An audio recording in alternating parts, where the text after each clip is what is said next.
Peace, everyone. Welcome to another episode of Underground Railroad Radio with your host, Rich, and your co-host, Brother Joel. Brother Joel, are you there?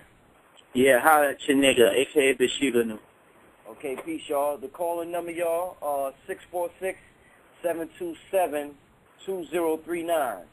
The name of today's show is The Power of Mythology with the one and only Bobby Hemmett. Before we get into the show, I want to make a quick announcement. Brother A.A. Rashid and Brother Black Dot is having a lecture this Sunday in Brooklyn, New York at the Fort Greene Senior Citizen Center. The lecture is going to start at around, I believe it's supposed to start at 2 o'clock. And for more information on that lecture, you can contact Brother A.A. Rashid at 718-506-4518. They're going to be dealing with the global takeover of hip-hop, I believe it's called. You know, Black Dot, he's like one of the experts when it comes to that hip-hop thing. So they're going to be dealing with that. More power to them. Go out there and support the brothers. For repeat broadcasts of this show or for past shows, go to the website, www.undergroundrailroadnet.com. But to get into the show, let's bring on Brother Bobby Hemmett. Can you hear me? Yeah, we got you, brother. Well, hello. First of all, New York. Hello, the globe, because, we are broadcasting all over the world. Yes. New day now. World Wide Web, So I'm getting calls. I think I got a white girl from Czechoslovakia called me. Yeah. People are calling and stuff. Got people from Russia. So not only this thing is not this global, this shit is damn multiracial. Yeah. You know what I'm saying? This thing is going off the chain. So it's got people from Sweden. Got some brothers from Sweden. What is a nigga doing in Sweden? But they're there. They're there. They're all, they got the whole German crew that, they had them war babies over there. Yeah. And then they, in America I think they got, 5 army bases over there since World War II. So they got an entire crew of people, And just about wherever you think this globe is, you're going to find some black people there too. But I'm getting all types of people. I got a brother that came to the lecture in London from Afghanistan. You know what I'm saying? Born and raised in Afghanistan and stuff. And stuff. Mm-hmm. So we got people from all over. So that's cool. Mm-hmm. Yes.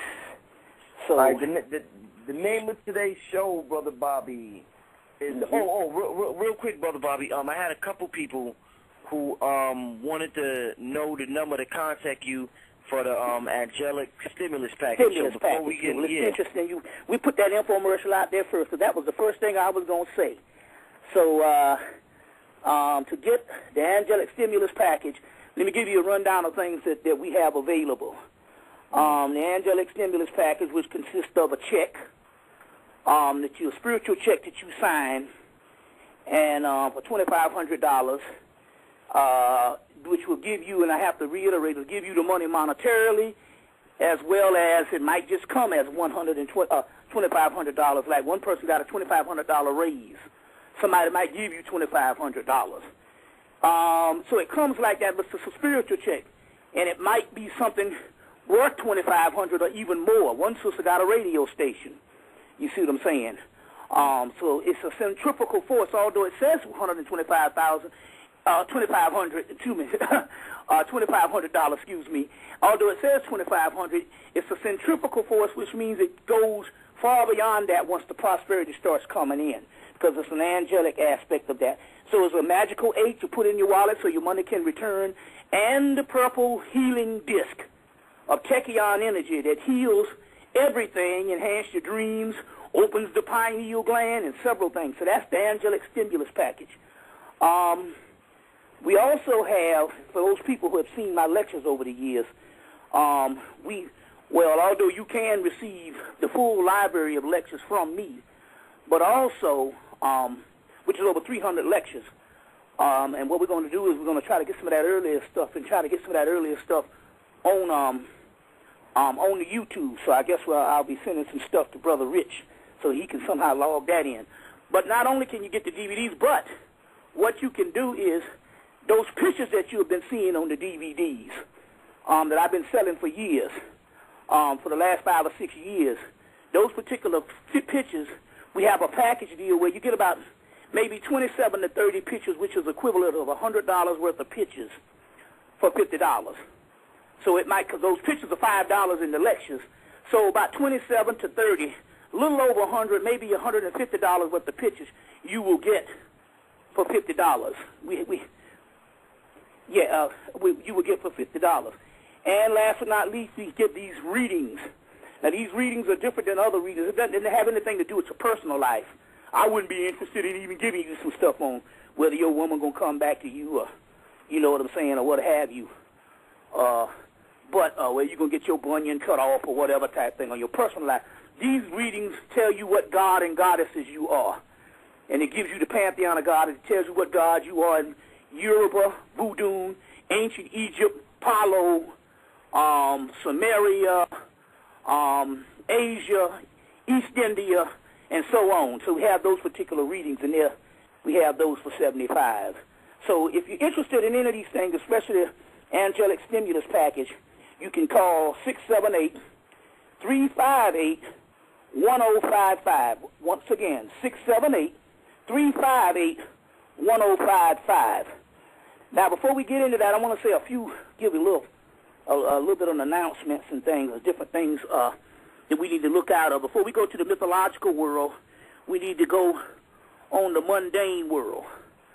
And ask yourself this, as far as tilapia fish, because I've been asking these questions, and most people, and I've been asking this question to people in their 70s, people in their 30s, their 40s, their 60s, and asking them, do they remember what a tilapia fish was before the 2000s?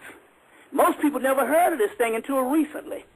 And I heard a guy that heard about it in the food service in the early 90s, but really, no one really heard about it, but now this tilapia fish is everywhere.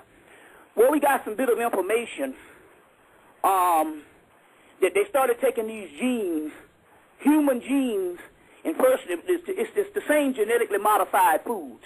So they started taking these human genes and putting them in animals. First they did the cow, they did the pig, they did several animals, and they had a pig. They put some he was born from human genes, and the pig was like 2 years old. The pig looked like it was 95 years old. It couldn't even stand. Had arthritis, and they had to prop it up against the wall. So this genetically modified animal cloning, when it came to human genes, it didn't take into the animal kingdom or the mammal or what have you, but it did take in fish. It did take in fish. And the genetically modified people were saying we were mostly interested in tilapia and carp. Well, we don't know what carp, so the carp didn't make it in our communities, but the tilapia did. And they said they needed to feed Africa and Asia. And now if you look, tilapia is everywhere. In the 90s on back, the cheaper fish was whiting. And whiting was introduced into the United States by the Nation of Islam. Elijah Muhammad had a deal with a Japanese fella back in the 60s, and they started bringing the whiting over because the West didn't really deal with whiting until the Nation of Islam started doing it. Then it became popular after that, so we can trace the whiting back. But this tilapia, not only is it genetically modified, it is everywhere. Not only is it genetically modified, you never see this thing with the head on it. You just see all this. You can get a bag of tilapia. You can get 20 damn fillets of tilapia for almost $7. It's everywhere, and even expensive restaurants is even selling it. And this tilapia, come to find out, it is made up of 100 different species of a tilapia fish, all into this one genetically modified fish. And this stuff is everywhere. And it doesn't live that long. So they have to really get this thing to the grocery and really pump this stuff because it only lives a certain amount of time. And they showed the original fish it came from, and the genetically modified is almost 3 times bigger than that. So the point I'm trying to make here is, Dr. Quake Andoff said that they went to Africa back in 2002, and they had the helicopters dropping this genetically modified food out of the helicopters, and the Africans was picking up rocks, throwing at the helicopters as to say that they could sense that this stuff was poison. So the point about it is this tilapia is this. If it doesn't live that long because it's got these human genes in it, and it doesn't live as long for some reason, if you eat it and it becomes a part of your nervous system, it means that in actuality that same genetic aspect of it, or whatever type of species, because it's a combination of several other fish, that same genetic aspect, you don't live long. So we're just telling people to check that out as far as this tilapia fish, you see. You see what I'm saying? And it just came out of nowhere, and it is everywhere. And it is everywhere. Now, the brother Quake, who said that he remembered the original one from the 90s, he said this one doesn't even taste like it. So we're still dealing with these genetically modified foods. I just wanted to just put that out there. Another thing I want to call attention to is that Barack Obama just passed the hate crime bill. And it's not that he passed it with us in mind. The way they do it is they put the skinhead in the Ku Klux Klan as the origin of the bill. You see what I'm saying? And they'll pass this stuff for the skinhead in the Ku Klux Klan. But what this bill does, because it's a hate crime bill, now all of a sudden, everybody is up under that. So you see the people, like people standing up talking junk about white folks and hating on this and hating on that out in public.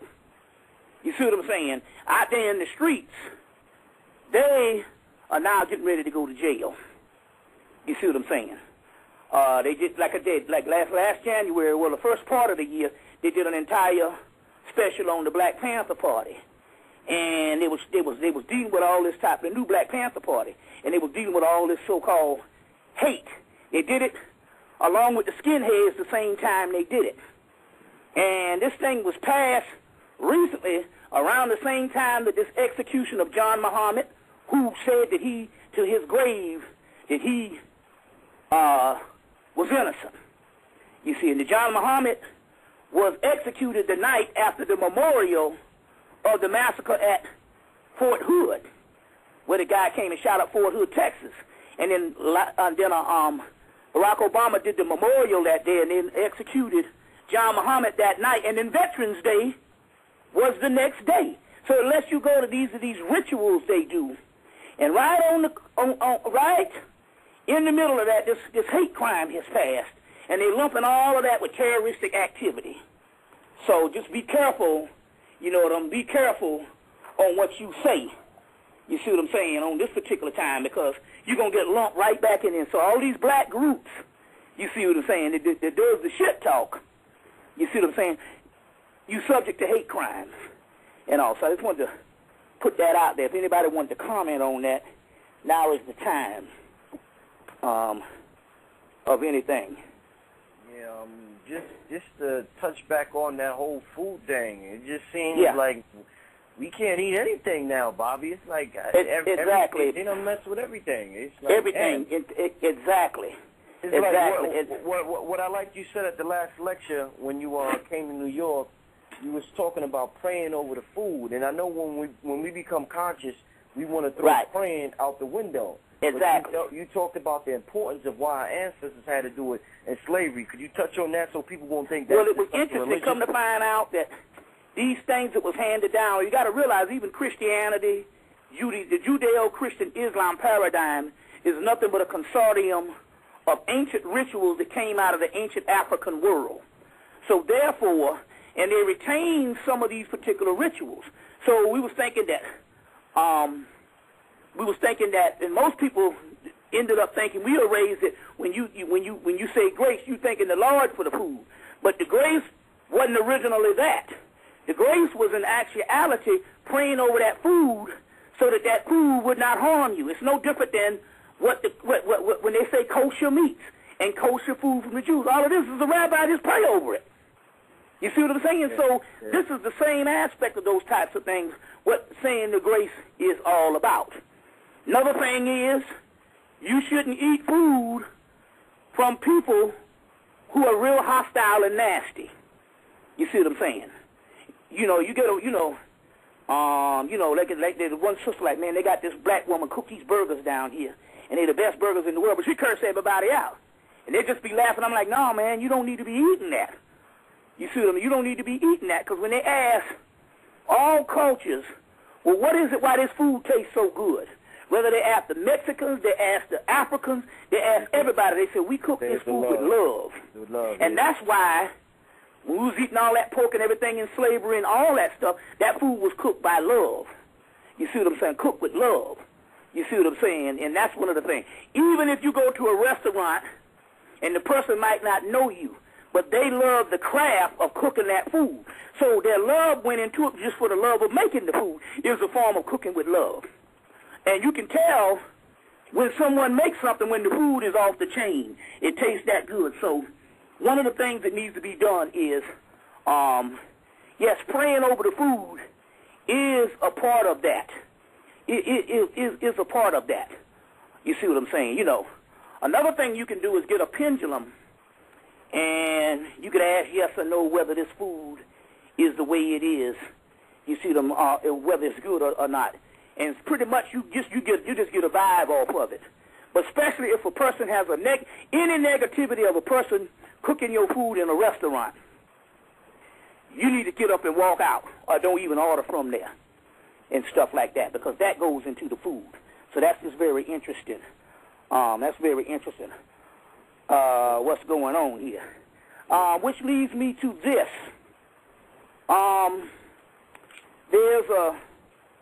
There's a book coming out on February 2nd. This book is called The Immortal Cells of Henrietta Lacks, L-A-C-K-S. The Immortal Cells of Henrietta Lacks. Henrietta Lacks is a black woman that they took cells from her in 1951, right before she died in 1951. And they used these cells for everything that they have had a cure. Now, we're not talking about the pharmaceutical industry to give you all this stuff to cure the symptoms, but not the pain. But we're talking about the actual breakthroughs in cures. They have used this woman's cells as a part of every breakthrough in cures since they took these cells from her in 1951. They even used these cells to go into space, to go into space. Because I have remembered, I think it was who told me this? I think it was somebody told me. I think it was Dr. Africa, Layla Africa, that told me. It was at a melanin conference back in 1994, and he said that they have to spray those ships with melanin, those space shuttles. They have to spray those space shuttles with melanin before they go up, based on that Van Allen belt. You see what I'm saying? That radiation and that whole and stuff like that. They had to spray it with melanin. Well, come to find out, they had to spray the cells, and they grow these cells in a lab. They've been growing these cells since 1951, and they use them for polio. They use them for every breakthrough in a vaccine and a cure. Now, the key here is the book is coming out, The Immortal Cells of Henrietta Lacks, on February the 2nd, and they're going to come out with it. The mystery here is her cells was no different than any other black woman. You see what I'm saying? There was immortal cells, and yes, we have it. It wasn't no different than any other black woman. It's just that they are the cells that they documented. You see what I'm saying? So she gets to go into history.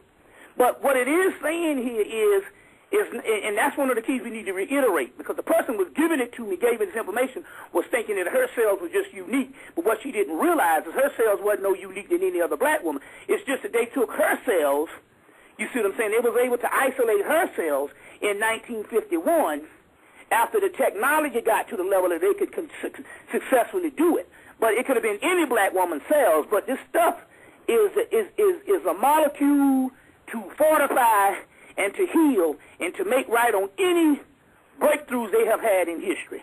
So moving right along, going into just the other information of the other information on just our greatness, So you have any questions on that before we? I want to say this. The calling number 646-727-2039.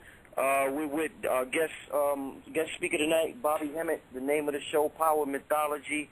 Go ahead. You was about to say something, Bobby? Yeah. Well, there's a movie that's out. I think it might be on pay-per-view or on demand. If you got Comcast, there's several things. They got different, Time Warner in some place, Comcast in another place. They have Comcast down here, Dish Network, and as far as the satellite goes, they have Comcast Cable, Dish Network Satellite, and DirecTV Satellite. Well, I have Dish Network, and there's a movie. You might have to go out to the video place and get it. There's a movie out called Live Evil. Live Evil. And it is a movie based on the vampires are dying off. And there's several vampire movies. And these vampire movies, they're dying off. First of all, a movie came out called Universal Remote. And in there they have Charlie Murphy. And they have several skits. They might have these 10-minute, 5-minute skits throughout the whole movie. And he's playing one skit in the movie where he's playing a vampire, and he's saying it's ridiculous around here because the vampires can't go out and eat nobody no more because of the toxins in the humans' bodies. And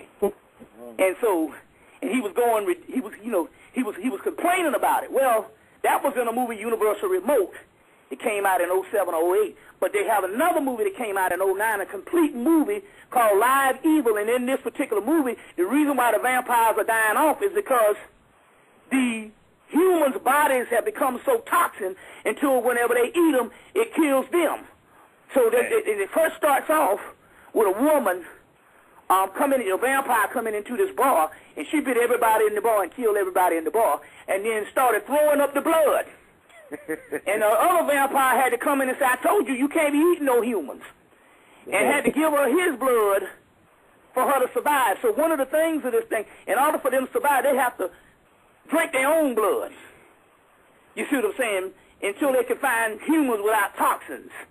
You see. Now, hold on to that, because when we go into this mythology, I'm going to explain some mythology tonight, and we're going to bring this thing home to some stuff that's happening right now, which is probably one of the keys to the apocalypse, for the lack of a better word, or the keys to the book of the dead, or the book of hereafter, or the book of coming forth by day.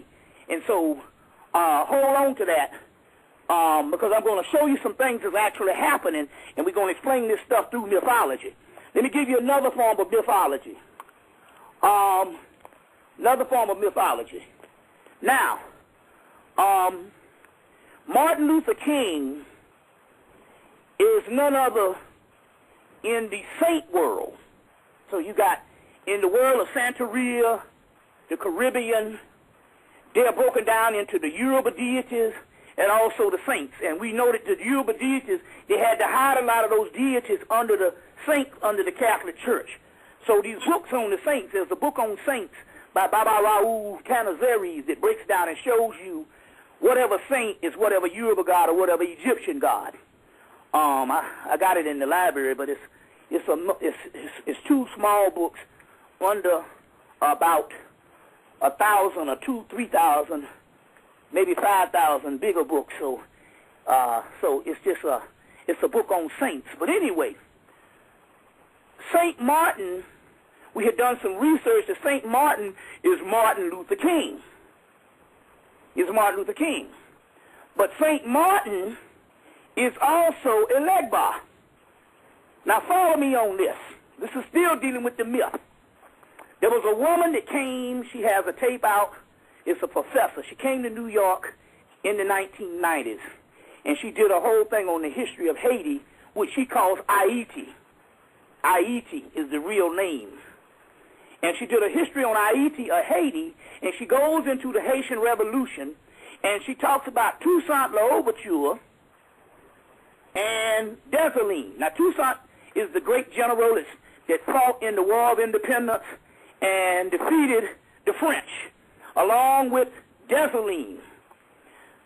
Now, Toussaint later on, because he had this royal breeding of these high-end white folks, he never could get it out of his head that these people don't respect him as a human at that particular time. You see what I'm saying? So he thought that he could negotiate. So he went to, after the revolution, he went over to France to talk to Napoleon, and they locked him up, and he died in prison in France. But Dessalines begged him not to go, say, you don't know who you fooling with. You see what I'm saying? Now, the key here was, the woman explained that Toussaint was a form of a Legba. Now, Legba, or Ishu, it's Ilegba, it's Ishu, and it's Legba in Vodun. And she explained that, and that's St. Martin in the saints aspect of that, and the Catholic thing with the people in the Caribbean and the people in Latin America put this thing together with. So she explained that, which we do know, Legba is a person, he's a Moses figure. He opens the gateway, he opens the doorway. So he would be a form of an Anubis figure or Tahuti figure. They open the doorway, but they don't go into the fruition or the final aspect of what journey or what endeavor. So Moses never, which was a mythological character, never was a historical person, didn't go on into the promised land. It was supposed to be Joshua, which is Yeshua, Jesus, Yeshua, you see what I'm saying, which is a form of Heru, would go into the promised land. This is a mythological thing more than it is a historical thing. So in so many words, these are dealing with principles. So a Legba never goes into the actual promised land. And as a result, Toussaint was a form of a Legba. He didn't make it to see the independence. He made it for the independence, but he never made it to see Haiti become this particular country in the Western Hemisphere that's run by blacks. You see what I'm saying? Because he went and they locked him up in France. Now, and he died there. But Dessalines and others with him made it into the promised land. So it's almost as if she was explaining that he would have been a form of Legba, but Dessalines and whoever would be a form of either Ogun, you see, or they call it Ogu Shango, but basically Ogun, or Ogu in Voodoo, but still it's Ogun who would actually go into the promised land. So she was explaining how these images or these mythologies actually coincide with actual humans doing certain things. So a lot of times, a very good example, you have to line this stuff up with the mythology or with these particular deities, which are formulas or attributes. And let me give you another example. That leads us to Martin Luther King. Now, Martin Luther King, if he was the Legba, because he's St. Martin, which is a Legba, or Ishu, and he's Martin Luther King, he would be a form of Legba. Now, what did Martin Luther King do? Martin Luther King, he went to the mountaintop. He didn't go over the mountaintop. You see what I'm saying? He didn't see the fruition of what black people would come into, what black people would come into. And some can say, my God, we glad he didn't see that. But if you understand the spiritual aspect, other than the apparent, what this also means is he was a great emancipator. He opened the gateways for us to go on. He opened the gateways for us to go on, but he didn't go into the promised land, which is yet to be fulfilled. You see what I'm saying? But nevertheless, it's the same thing, which also coincides with the great opener of the way, Legba, opens the way and to let a certain amount of energy come through, which would be later on a messianic energy, which in so many words is talking about this generation right now that we're talking about. You see what I'm saying? With the Barack Obama's inauguration is the only thing we're dealing with him now. With the inauguration being fulfilled. The inauguration was more important than the man Barack Obama himself. You see what I'm saying? The inauguration has to do with this Mayachian generation that the Hermetic text talked about that would reestablish Maya in the house of the living and the house of the dead. Now hold on to that, because when we go deeper into this mythology, by the time we get to the end of this thing is going to come smack dab right into some things that's happening right now, and also lining up with the book of Coming Forth by Day, the Bible, and several other things, but mainly the oldest book in the world, which we're concerned with. The book of Coming Forth by Day, the Egyptian Book of the Dead, Pari Em Heru, light, which Heru means light. So I want to put that in, log that in when we talk about this particular mythology. I also, hello? Yeah, I was going to say we only got an hour and a half left. Unfortunately, we only got 2 hours on the show. Okay, cool. Well, I'm getting ready to come with that in a few minutes.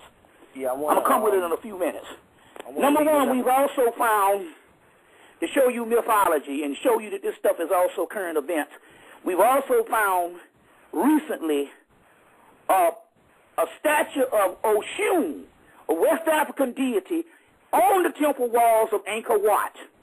And if anybody ever seen Africans in Asia, he calls this something else, the brother Eugene Adams, his take, and he talks about how we write the story for the future.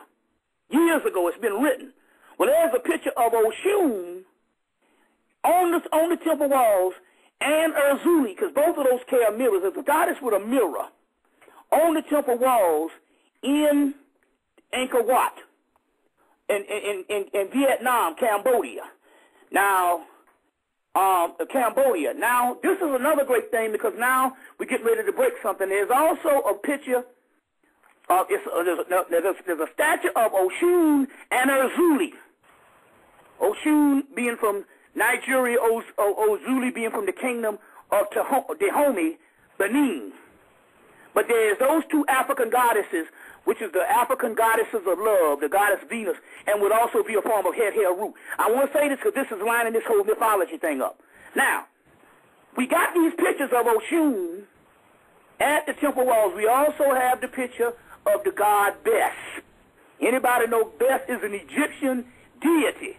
We have found the god Bes in Vietnam or Cambodia.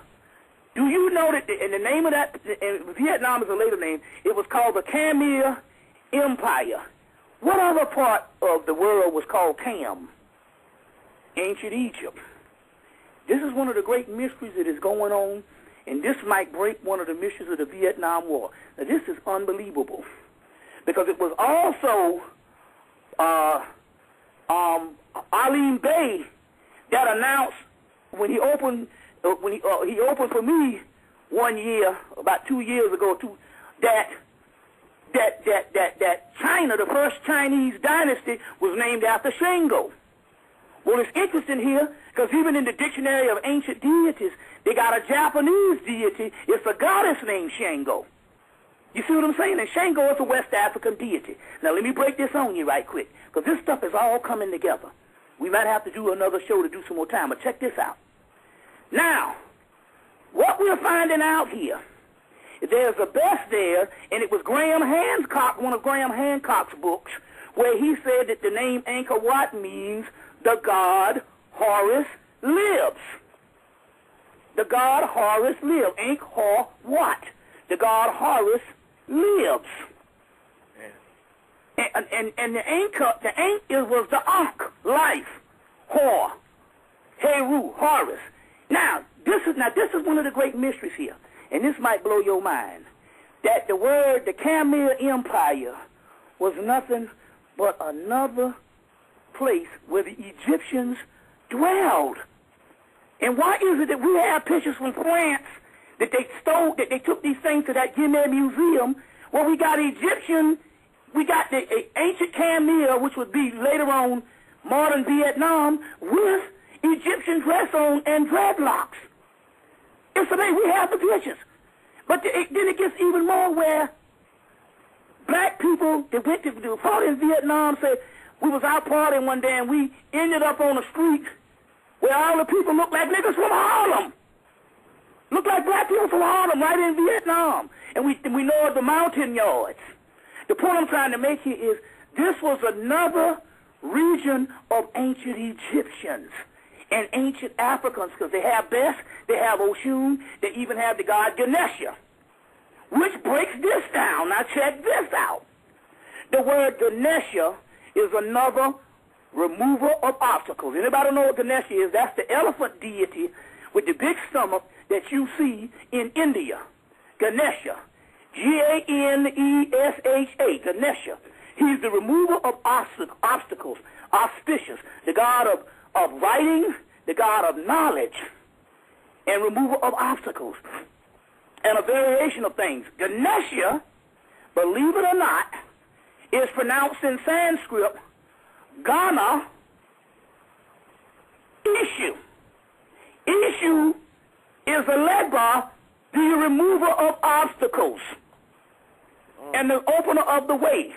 Ghana is the West African country. Ghana means the beginning of all life in the universe.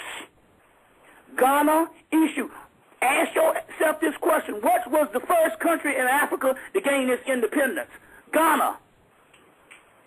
You see what I'm saying? Yeah. Under Kwame Nkrumah. You see.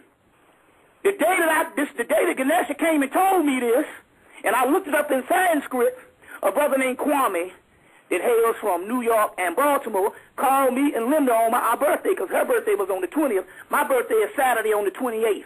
And then right after that, Ganesha came through. Ghana Ishu. And it means the Lord of the beginning. You see, in Sanskrit, of the Lord of creation. So the point is so we see the connection on what's going on. Now let me break this thing down with the mythology on what's actually going on here. Number one, we had to write things in mythology because the simple fact we were not only two things was happening. We was writing history that we could actually see in the future. But we would write these history, and guess what? These history would repeat itself on periodically. And as a result, we had to have a mythology or a science, because mythology is science. They show you that in a book called Hamlet's Mill. That's 1969. That book came out. You know, mythology and science. Hamlet's Mill is the name of that book. But what happened was we would write that history, and that history would reoccur periodically at times. You could take certain history of certain people throughout history, and they can line up with other humans that live later on. You got, right, it's almost as eerie. This thing repeated itself. That was one aspect of mythology. Another thing of mythology was we had to explain things that go beyond the physical realm. By this only being a series of events that's an illusion, we had to have something that would go beyond the physical, that would supersede the physical realm, and that's the scientific aspect. And as a result, we had to create this particular mythology. So mythology is African science. You see, it's African science. Now, it's African science. So what we're going to do is I'm going to give a few more things on this, and I'm going to go into and show you how this thing is all connected. Is all connected. Number one, the mythology is where the gods come through and speak their language. Let me give you an example. There's a brother named Taurus down in Memphis. He's in Chattanooga, Tennessee. And recently, he tapped into the Huna gods.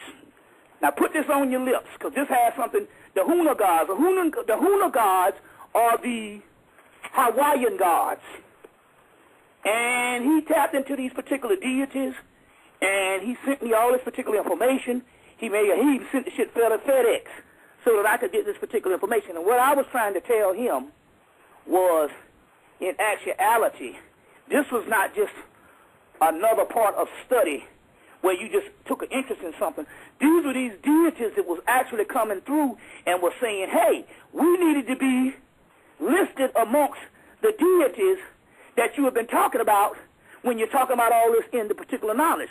Especially if I'm one of the people that give you all these particular deities, they wanted to come through to let it be known. So these Huna gods, or these, and Pele is one of them, is one of them, and these particular gods have come through. Now we're going to deal with this on another time, on another time, where we can actually go into detail. But I'll give you the 10 or 11 of these deities now. Io, Cain, Na, Wahini, Laka, Lono, Ninaku, Hakai, Pawa, Kapo, Kanalona, Pele, which is the one that's the most famous, the volcano goddess, and Hanau, Hanua is the last one, which is probably the earth one. But anyway, these particular deities are coming through, and so we're going to have to contend with that, and it might have something to do with also the 50th state, and this is the 50th year anniversary of the 50th state. 50 Gates of Understanding. Michael Jackson dies at 50. We went into all of that. And also, Barack Obama was born in Hawaii. You see what I'm saying? So these are how these things are actually lining up. I want to say a few things, and then I'm going to go into this because I know time is at the essence. But I want to see, can I go into if I could go into something here. If I can go into something here right quick. Oh, let me just go ahead and just break it on down, and we can meet with the as far as we'll deal with question and answer. First of all, I want to break this particular thing down. First of all, anybody know about a month ago you had some northwest flight, the northwest flight that went straight through. It was supposed to go. It was a flight that was supposed to go to I think Minneapolis, and it overflew the airport and kept on going, and it ended up it was almost an hour and 20 minutes before they could actually catch them. And then huh? Yeah, I heard of it. Yeah, and they had to remind them, and they had to take another jet because the air traffic controllers couldn't get in touch with them, and they had to take another jet that was in the area to radio them another way. And then they came up with all kind of excuses, and they still investigating this. What's really going on was they went to a porthole of time, and they thought that, in all honesty, it was just a few minutes, but the time had lapsed to an hour and 20 minutes. And see, the thing about it here is the air traffic, the AAA, whatever you call it, air traffic controllers, all the people in the airline industry, they know about this type of thing that happens because it happens constantly. But what's happening here is this one they weren't able to keep shut. But the key here is what had happened is they went into another time dimension. It's also, you get that movie Stephen King's The Langoliers. Came out back in 1995, The Langolier. And it was another time dimension. It was almost like they was gone for a couple of days, but it was only like a few minutes. You see what I'm saying, on Earth time, and that's what happened to these guys. So in so many words, there's these gateways that's actually opening up. Now, let me go into the order of the day and the great mystery. And then if you want, we can give out a few rituals. We got some money rituals, if you want, and some love rituals, some other things. It was real successful on the last blog talk. But anyway, a good luck ritual. Everybody needs some good luck these days. So anyway, let me give you this particular information right quick. Get my red thing. Yeah. Yeah, but anyway, while you get that, Bobby, let me tell them the caller number real quick. 646-727-2039. All right, go ahead, Bobby. Yes. Now, okay, so right now, let's go into what's really going on here. Now, dealing with mythology, it's in the Book of the Dead, but there's a portion of the Book of the Dead. There's a portion of the Book of the Dead that's called the Book of Gates. And those papyruses are not necessarily included in the entire Book of the Dead, although you can get glimpses. The Book of the Gates was copied as E. Wallace Budge copied these Book of the Gates, and it was called the Egyptian Heaven and Hell. You know, the Egyptian Heaven and Hell is what these Book of Gates was, and it was a little small black and yellow book, for years. He put it out, I think, in 1907, and it took. He only put out one version of the book, one volume. It's 3 volumes. That they didn't put the entire 3 volumes out until 1996. A lot of things happened that year. The Olympics came to Atlanta. They blew Airtran out of the sky. I think TWA fell out of the sky. But also Tupac died in the fall of 1996. Now, listen to this. Now, I'll show you some mythology. They put out a movie called Strange World in the fall of 1995, killing a famous rapper in the movie 1 year before Tupac died. They put out the movie Strange World, and a famous rapper played by Christopher Plummer in the movie gets killed. He gets killed by cops. So, you know, and it's ironically, to this day, nobody's able to catch these particular people. You see what I'm saying? Nobody's able to catch these people. But the point I'm trying to make here was that same year they put out the 3 volumes of Egyptian in Heaven and Hell by E. Wallace Budge, the famous Egyptologist from the 1800s and the early 20th century. And so they put out the 3 volumes, and now that's probably out of print. But in that Egyptian Heaven and Hell, there's something that's happening, and let me go into what this is. In that Egyptian Heaven and Hell, there is a scene of Osiris sitting on the throne.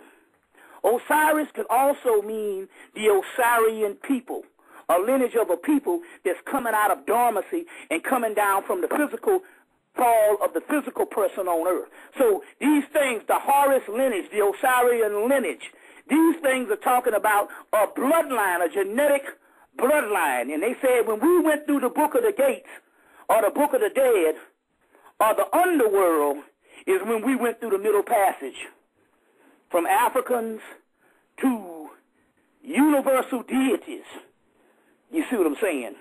With multiple bloodlines in us and multiple African bloodlines.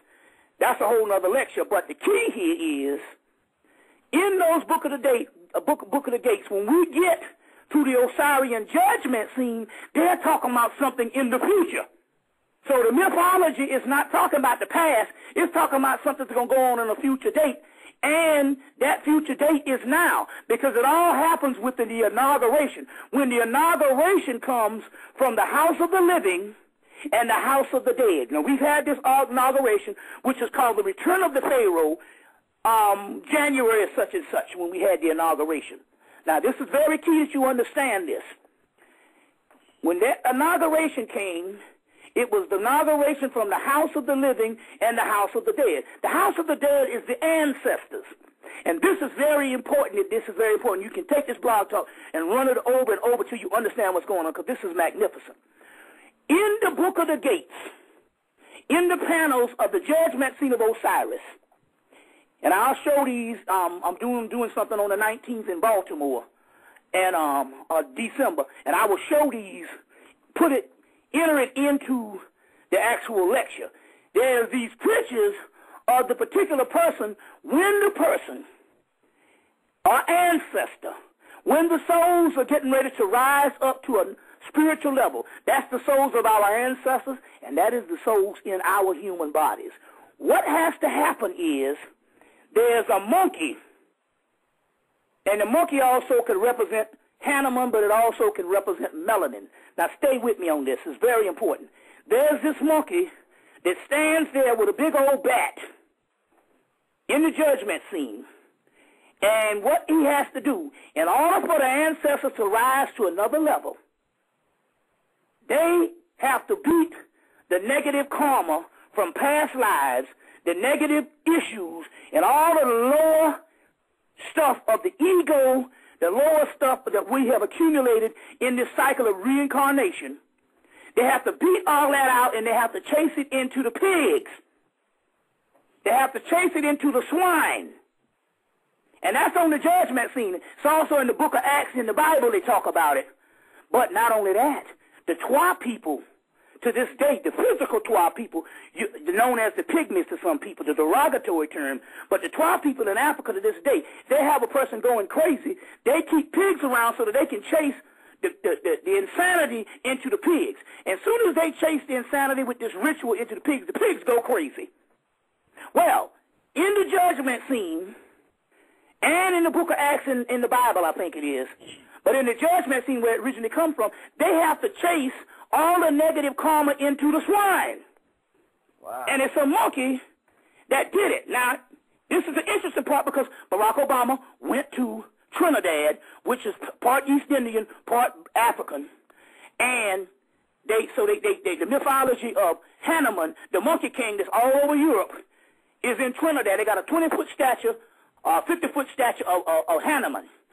Now, Barack Obama has a Hanuman tattooed on him. He also has a charm bracelet of Hanuman because he lived in Indonesia, and the Monkey King is throughout India, started in India, and throughout Asia. They worship the Monkey King, played by Jet Li in The Forbidden Kingdom. Now, in another NBC movie called The Monkey King. But anyway, that's Hanuman. So when he went there, he went to Trinidad last year. There's that big statue of Hanuman. He was fortified. Then he went to Mexico. And right after he left Mexico, the curator of the museum that greeted him with this conference died of the swine flu. And the first infestation of the swine flu, H1N1 virus, which they later named it to get you off of it, occurred in Mexico. You see, it occurred in Mexico. Or it might have broke out before that and they was trying to kill Barack Obama. But nevertheless, what happened is this. Then this stuff went all into America. We talked about Rumsfeld and them was giving the people the Tamiflu, and the Tamiflu is owned by is invested with Rumsfeld and the whole 9 yards. They're even saying that this new vaccine is. But let's get off the physical and try to understand what's going on here. For the mere fact that they have this virus that started, and it started from the swines, what they're trying to tell you is that our ancestors in the spirit world and our souls right now are casting off all of the dregs and the negative ego and the negative karma, and it went into the pigs. Then it went airborne.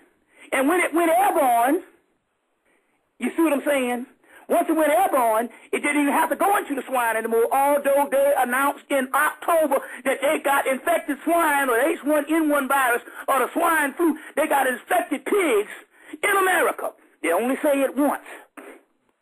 So number one, you shouldn't be fucking with no pigs. You should get off the swine. That's the first thing. Number two, the swine is not only sacred to the black boy, is sacred to the god Set in Egypt. It's also sacred to the Gede.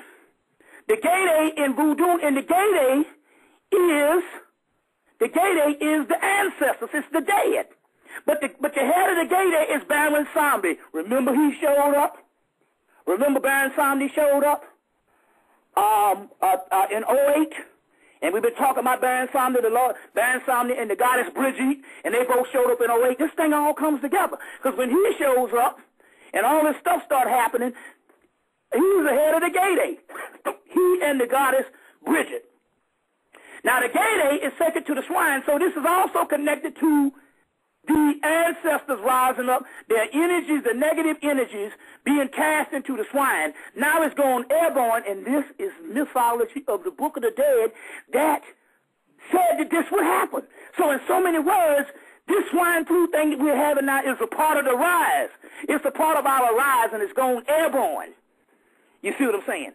It's part, as now, Baron Samdi used to be Babaluaye in Africa. You see, Baron Samdi is a Haitian New Orleans concoction. But before he was a Haitian New Orleans in Yoruba, he was Babaluaye. And Babaluaye, as you know, Desi Arnaz Jr., the club Babalu.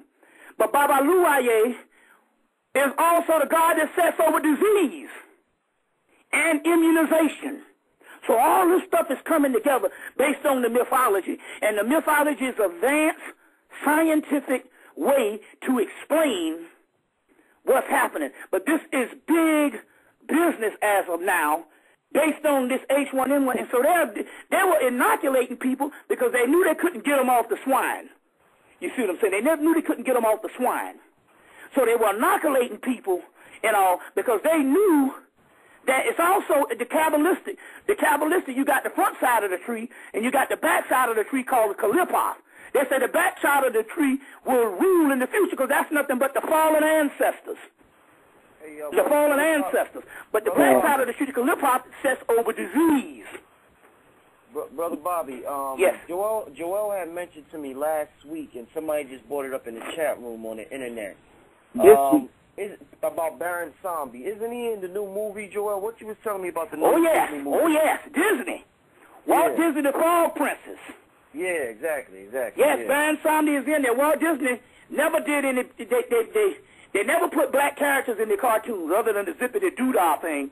But, you know, they had Mulan in the 90s. They had, which is Asian. They had, they had the Arabic thing. What's the guy name? I can't think of the, it'll come to me in a minute. They had Mulan. They had Pocahontas. They covered all races. Aladdin was Arabic. And when they got to Africa, they gave us the animals, the Lion King, which is the Osirian story. But for the first time, they have done an all-black feature, animated feature, Disney. But in the fall of the year, they pick a new queen to ride around Disney waving, and they pick this beautiful, dark-skinned black girl this year. And not only is she a human queen in Disney, but she's also featured in the cartoon, on the animated version. Excuse me, Bobby, don't forget the video game GoldenEye 007 from, I believe, that Nintendo console. There they got James Bond fighting Baron Samdi. Yes, because the Baron Samdi in the 1972 version of Live and Let Die, the guy Godfrey Holder played Baron Samdi. Played Baron Samdi in Live and Let Die, and all. Sure did. But they got the Disney thing coming out, and none of this stuff is by mistake. None of this stuff is by mistake. It all coincides with stuff that's going on.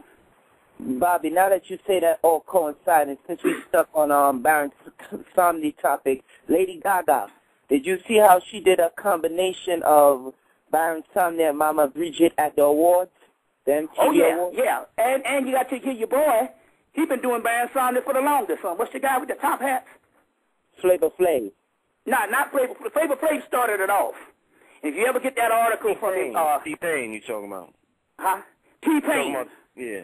Right, but if you ever get that, what's the Emerge article they had on Flavor Flav? If you ever get that article, he's dealing with that, because even when he was dealing with Bridget Nielsen in his in that Strange World episode that started the Flavor of Love, he would call her Gita, which is the Gay, and Bridget, which is his wife, the Baron Samdi's wife. So yes, all this stuff comes together.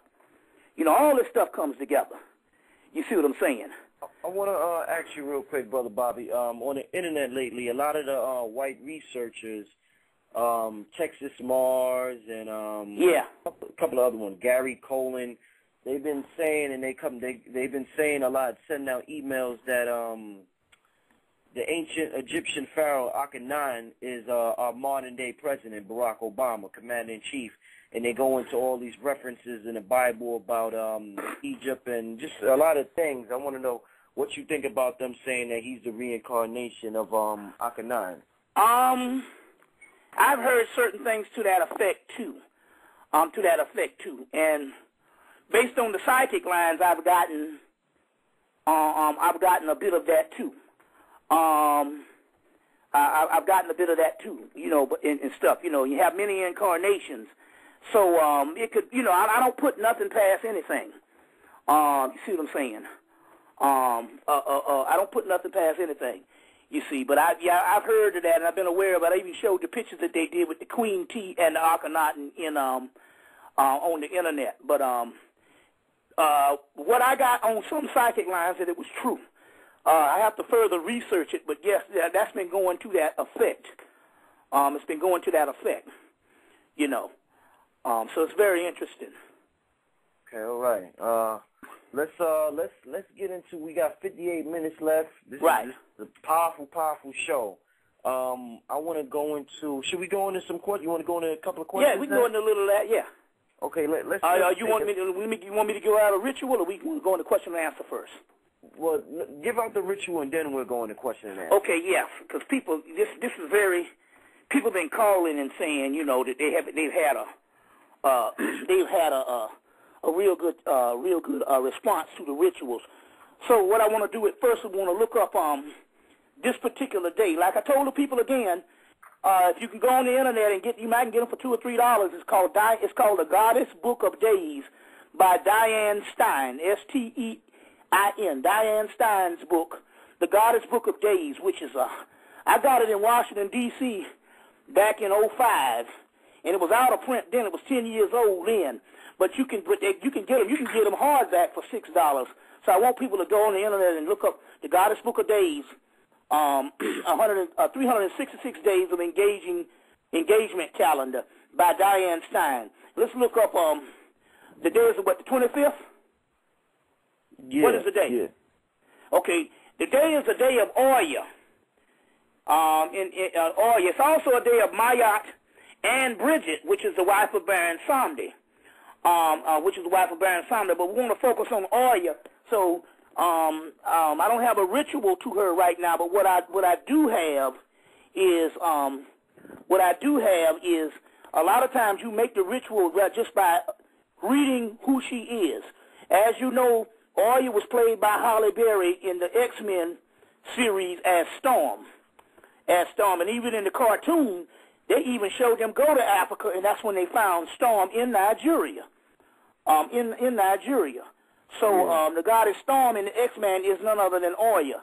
I want to say so. Today is her day, so we want to celebrate her just by reading to you for those people who are not privy to the Yoruba Oya, who she is. She's the goddess of storms, storms, and a whole lot of other things.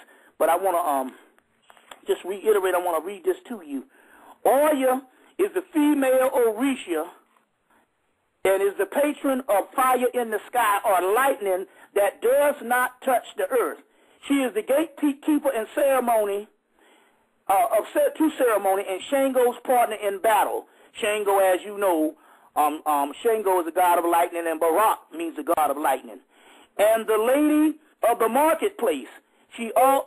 Some also see her in actions of tornadoes, of the tornado. This is Shango's third wife and the favorite even over Oshun. So I just want to put that down as we put that down. And what I want to do right now is I want to give a few things out. This time we're going to be dealing with oils, and so we did some other rituals this time. Now we're going to deal with some oils. So you want to make a good luck oil, and I know we need good luck. So you want to get 1 tablespoon of dried wormwood, 3 tablespoons of ground nutmeg, 1 tablespoon of dried wormwood, 3 teaspoons of ground nutmeg, 1/2 teaspoon of powdered mandrake root. So you're going to have to go to Botanicals to get this, some of the people. And 13 drops of pine oil and 1/2 cup of olive oil. You want to place all ingredients in a clear glass jar and gently swirl into a clockwise direction. Seal the jar tightly and allow it to sit for 13 nights in a cool, dark place. Strain the oil through a cheesecloth and use it to anoint candles for wish-making, jinx-breaking, and some of y'all got some jinxes on y'all, and spells to attract good luck, money, and success. So go back and download that when you get a chance. I just gave it to you. The next one we're going to give you, if you need some more powerful stuff to help you, is called hoodoo oil. Now, hoodoo, you got voodoo in Europe, or you got hoodoo that comes through South Carolina, North Carolina, on into New Orleans, and into Louisiana. So this is a hoodoo oil. 1/2 cup of sunflower oil, 2 tablespoons of honey, 3 dried pumpkin seeds, 6 drops of honeysuckle oil, 3 drops of rose oil, and 3 drops of patchouli oil. Patchouli oil. Anybody know Patchouli? Patchouli oil. When the moon is full, crush the pumpkin seeds using a mortar or paste. Then mix all ingredients together by the light of a new white candle. Using a sterilized silver pen, prick your thumb and add 3 drops of your blood to the mixture. Spit twice into the mixture and stir twice. Store in any airtight container until you are ready to use it. So hoodoo oil is to anoint candles for spell casting, divination, spirit communication, and invocation of the voodoo lores. The voodoo lores are none other than the gods, Legba, Urzuli, what have you. Okay, the next one is a spirit oil. The spirit oil is 1 teaspoon of powdered orris, O-R-R-I-S, and orris root, and 1 tablespoon of dried Solomon seal, 1 tablespoon of dried crushed rosemary, 1 small pinch of powdered jade or turquoise, and 1 drop of sandalwood oil.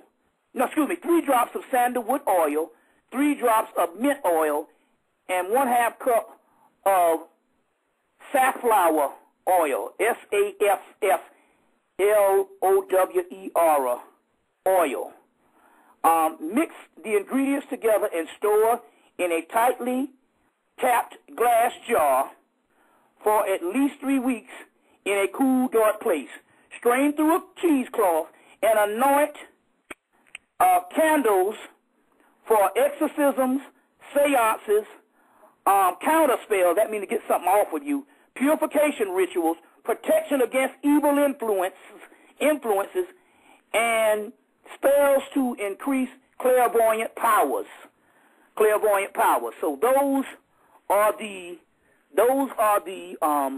particular rituals we're going to give out. We're going to give out one other money ritual right quick, and that is a money ritual coming from the hoodoo tradition. It's an oil lamp to St. Anthony for money. Take a small white bowl and put inside it strips of paper with the name of each person living in the house who works.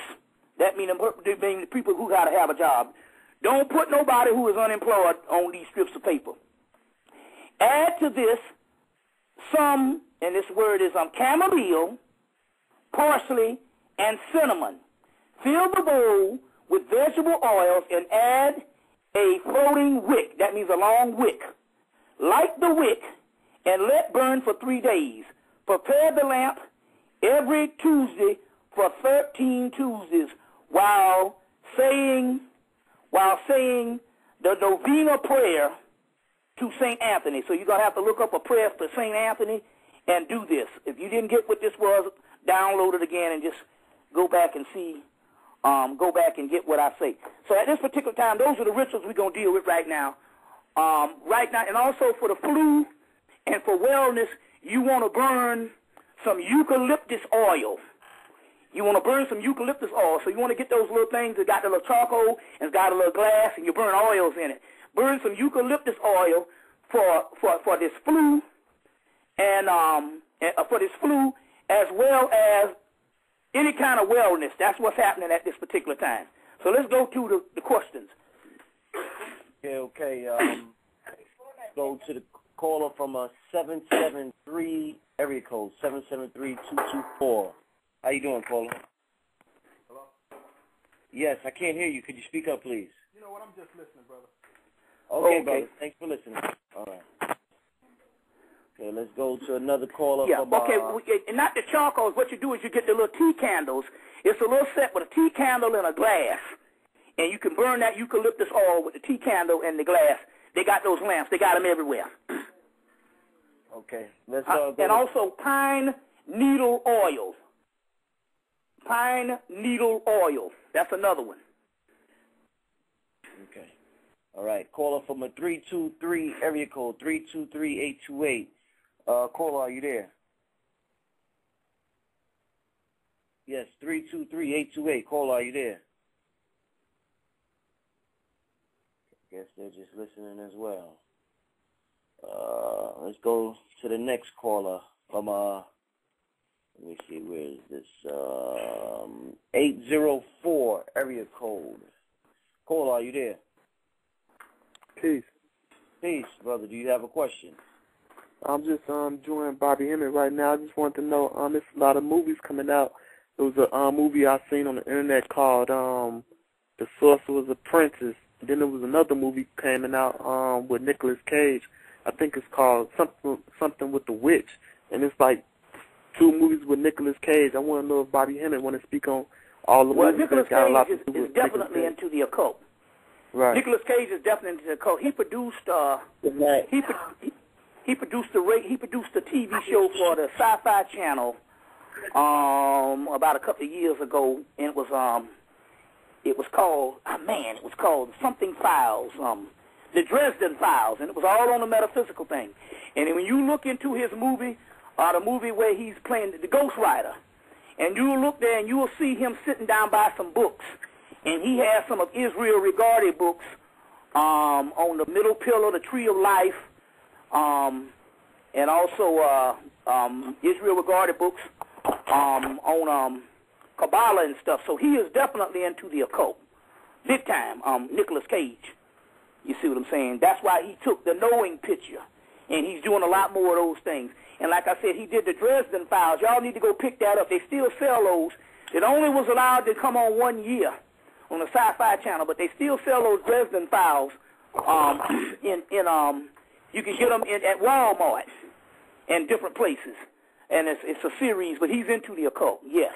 And there's a lot of these movies that's still continuing and all, you know. And they told us back in '95, the Spirit World said that they inspire these writers in Hollywood to make some of those particular movies so that it could teach us. You see what I'm saying? And that's what the Spirit told us, you know, because I remember one time there was nothing. And then right after 1994, they started with Stargate, and it never stopped. It never stopped. Now, Serena Williams was on Tavis Smiley, and this sister was saying that she wants to play an action figure, you know, in a movie because she's athletic. And I said, man, she would make a good female Blade. You see what I'm saying? And, you know, good female Blade. Just don't cut your hair into no damn box fade, but, you know, keep your hair, but, you know, she'd make a good female Blade and stuff. It was very interesting. Right. Give me some questions. All right. Yeah, I got one more question. I got one more question, brother. I want to know, like, could you speak on Tyler Perry making all these movies and, like, the Tyler Perry movie Precious, you know, does that have any, like, relevance, you know, because they say Halle Berry wanted to play, you know, a queen, what they say, Nefertiti for the longest, and they still haven't granted her that movie. So I was just wondering, could you speak on so much? Obviously Tyler Perry is a distraction. Now, they say that the Precious is pretty good, and I think him and Oprah Winfrey. But the point I'm trying to make here is, how many movies we going to have on the black plight? And when kids are involved, they need to see us in greatness. They need to see us in greatness, in greatness. And so my point here is, okay, you got the Medea thing and all, and that's, all that stuff is fine. But my point here is, there's got to be something with some substance in it. Now, with the Precious thing, that was an Oprah thing also, I think, and they said, and that was all good. But my point here is, but the rest of these things is actually talking down to you. It's actually nothing but 21st century Good Times, his movies. It's nothing but the same Good Time episode, 21st century style. You see what I'm saying? It's the 2000 such and such form of damn Good Times. When are you going to break out of that bullshit? Right. You see what I'm saying? So that's what I'm just trying to say. It has to be something much more advanced. Like I've been telling people for years, when those boys are in their 20s, Ben Affleck and Matt Damon won 2 Academy Awards for making Good Will Hunting. And in that Good Will Hunting, the police, and they wrote this thing, the actual United States Army come up and said that they wanted to use this guy's skill for chaos mathematics. Just for the simple fact that these guys was in their mid-20s and would write some stuff that advanced and let you know, here is, you got somebody in his damn 40s, damn near 50, writing this Medea shit. Right. And that's what I'm trying to say here is how white folks is damn near 25 years up ahead of us. And so we need to get out of entertainment, you see what I'm saying, and try to understand some substance. You see what I'm saying? And that's why I'm in protest to all those movies. I don't go see them. Because to me, it's an attack on my intelligence. It's talking down to me for me to go see some Medea Goes to Jail. You see what I'm saying? That kind of foolishness. So my point here is that's another distraction. That's to keep people stupid. And you see what I'm saying? Hell, they got cartoons on Cartoon Network that's much more advanced than damn Medea shit. Right. You see that stuff, All right. So, thanks. All right, thanks for the call, brother. Thanks. All right. All right, peace. Peace. Okay, we're going to go to another caller. Caller from a 404 area code. That's Bobby's area. Caller 404-454. Caller, are you there? Yes, hello, caller, are you there? Okay, I guess they just listening as well. Real quick, before we go to the next caller, Bobby, I have a question from the chat room. The person, the giftmates.com, they have a question. They want to know, Bobby, what is your view on other teachers who teach that the reptiles, Anunnaki, came down to this earth, are the real evil ones, and they gave us all of our gods starting back from Sumeria and up through the ages? Okay, what this is, see, in order to understand what's going on, you got to actually own the certain text. I got that from Dr. Ben. See, Dr. Ben would put it up and put something up a nigga's ass because he owned rare text. Dr. John Henry Clark owned rare text. So one thing about a person after collecting all of this stuff for the last 20-something years, about 22 years, I was able to collect these rare texts. And this whole thing started from the history of it with the reptilians, and all of that started from Zecharia Sitchin. Now, Zecharia Sitchin is the one, and then later on, Dr. York got into it, Zecharia Sitchin's works, as well as other people. But in all honesty, he was trying to make a history and create a history for a Jewish organization that wanted to create a history around the land of Samaria that reference that is more connected to the Tigris and the Euphrates, other than Mount Kilimanjaro, Africa, which we know that the oldest people is on the continent. So in so many words, back about 32 years ago, Zecharia Sitchin started coming, and he was doing this particular research. And so he took ancient texts. These same texts you can get the myths and legends of Mesopotamia, the Gilgamesh epics, the Enuma Elish epics, the Nana Queen of Heaven epics, the Chaldean Oracle epics, and these particular epics and stuff, and these particular texts that came from Sumeria. He took Egyptian texts, and in so many words, when they would say reptilian and they would talk about the Kundalini energy, or they would talk about Nagars, the serpent people, you see what I'm saying, talk about the people who have access to the Kundalini energy, he would just write these things as reptilians from other planets. You see, so he basically created a new mythology out of existing mythology that was talking about the esoteric sciences. And I tell anybody this. Well, you know, they got these extraterrestrials. And I say, well, have you seen these extraterrestrials, and have you made contact with these extraterrestrials? Because if you have made contact and stuff, you're just arguing. Now, yes, there are extraterrestrials, but they're more on the spirit realm. So when we talk about these angels that we've been talking about, these Huna spirits from Hawaii, those are the extraterrestrials, but they are from the spirit realm. And so what he did, he took sublime mythology and made it literal. And if you ever own, so then the problem here is most people can only get stuff from secondary information because they don't own these texts. I am fortunate enough I didn't eat in the 90s. I bought books. And let me tell you how serious this was. I went to the bookstore 7 days a week.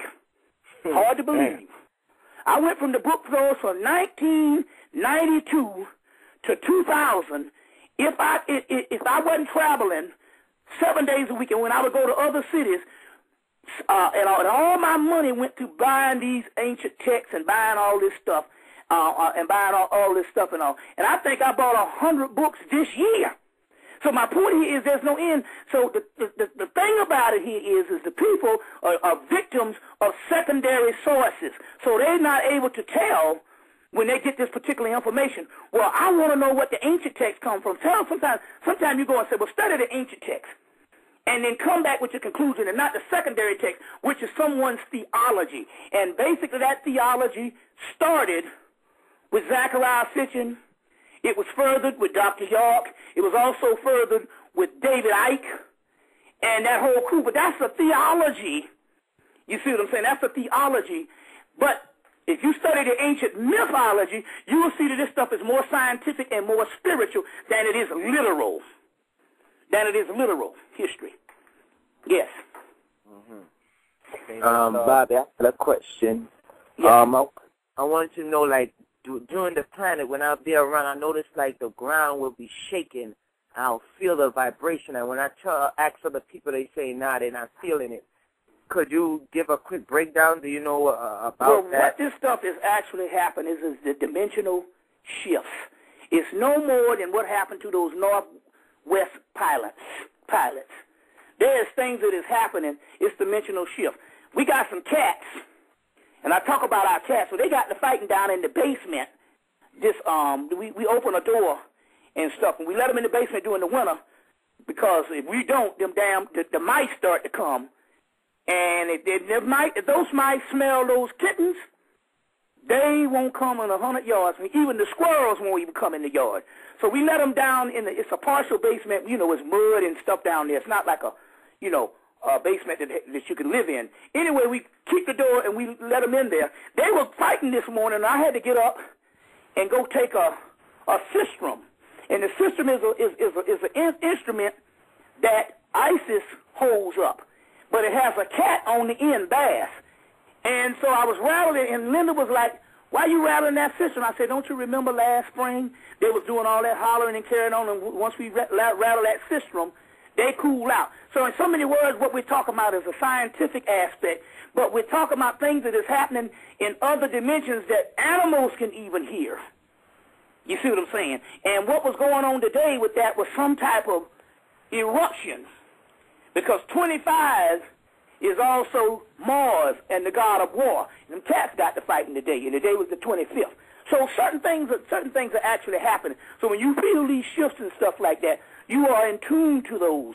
And more as times go on, within the next 2 years, we're going to get more and more in tune to those things. And I tell everybody right now, what you need to do is get you a small notebook or get you any kind of notebooks and start writing down any little small stuff that you think is spiritual. Like today, a brother told us to come get a jerk turkey. A brother from Jamaica. And we went by his place. He was supposed to give us half for free, just so we could take. When we got there, he gave us a whole jerk turkey, about a 20-pound jerk turkey. 5, 10, about, yeah, that thing is one of them big ones. A jerk turkey. Now, I ain't never heard of no jerk turkey, but it was off the chain. So y'all need to find y'all some Jamaicans that's still selling this shit within this holiday and get you a jerk turkey or get a piece of it. But the point I'm trying to make here, you said, what does that got to do with spirit? The man handed us the turkey and wouldn't accept no money. So you have to take that and put it in the notebook. This is a spiritual experience. Well, number one, he didn't know that my birthday was Saturday. You see what I'm saying? You see, so the point I'm trying to make here is, and he gave it to me and my queen. Her birthday was last Friday, but he gave us the jerk turkey. I'll be 48. 48. You see what I'm saying? Which is 12. And 6 and 6 is the two surface down by Laredo and 808. You see what I'm saying? So some stuff that's happened, but my point here is you might think that that's nothing. But once you start writing down every little thing that you say that couldn't possibly occur, and then you start reading it, you'll say, wait a minute, I'm living in a spiritual world. But you have to document it. You got to keep it's called a magical diary. And you start documenting stuff that you think is weird and strange. To give you an example, one day I had the rent money, had $700 in my wallet, and left the damn wallet in Marshall's. Yeah. And when I got back, them people had my wallet locked up in a cabinet with the $700 in it. You see what I'm saying? That's spiritual. That's spiritual. So then you have to jot those things down. And then you start living into a spiritual world. And you start getting certain things that start happening to you. They call them miracles in the biblical world. You need to start doing that. And then you will find out that you are living in a magical world on how you was able to get the rent paid the last year and didn't have no job. You see, different things. Give me some questions. Bob, I know we deal with like Michael Jackson, him being symbolic to somebody in the spirit world or a mythological figure or a saint. We dealt with Barack Obama. What's up with this cat Jay-Z? Because it just seems like this cat just gets more and more powerful the older he gets. It's like he's at 40 years old and it seems like he's still on top of his game. He's still the top rapper out, and he's just on the Yankee float. I'm like, who is this guy? And he's intelligent too. He's nobody's slow leak. You see what I'm saying? And when he talks about how he puts the stuff together, it's genius. It's genius. You see what I'm saying? And I got to tap into that and stuff because, you know, everybody has certain things that they got to deal with in this physical world to get where they are. You see what I'm saying? So, you know, cutting deals and different things like that. But my point here was, before he could get to that level, he had to be Jay-Z before he was even recognized with his talent. Because they don't use people who are half-ass talent. You see what I'm saying? A half-ass talent. And so there's something to that, and it has to be looked into. You know, it really has to be looked into. You see. Most definitely. Because it ain't going away. And whether you like him or not, they say that the gods live, and they live through the entertainers. You know? He calls himself Jehovah. A lot of the Christians is mad at him because he calls himself Jehovah. So, well, there you go. There you go. And he's lining up under that J. Yeah. Michael Jordan, Michael Jackson, O.J., who was crucified based on his talents. You see what I'm saying? Mm-hmm. Magic Johnson. With Michael Jackson, I didn't hear too much people talking about it. What's the take on it now that they're saying his death was a murder? Well, just put it this way. Whether it was a murder or whether what happened, the spirit world will do what it has to do for you to meet your appointment. You see what I'm saying? in Destiny. He had a rendezvous with Destiny, and whether he got killed, that's just the mechanism to get his ass out the body. But whatever it was,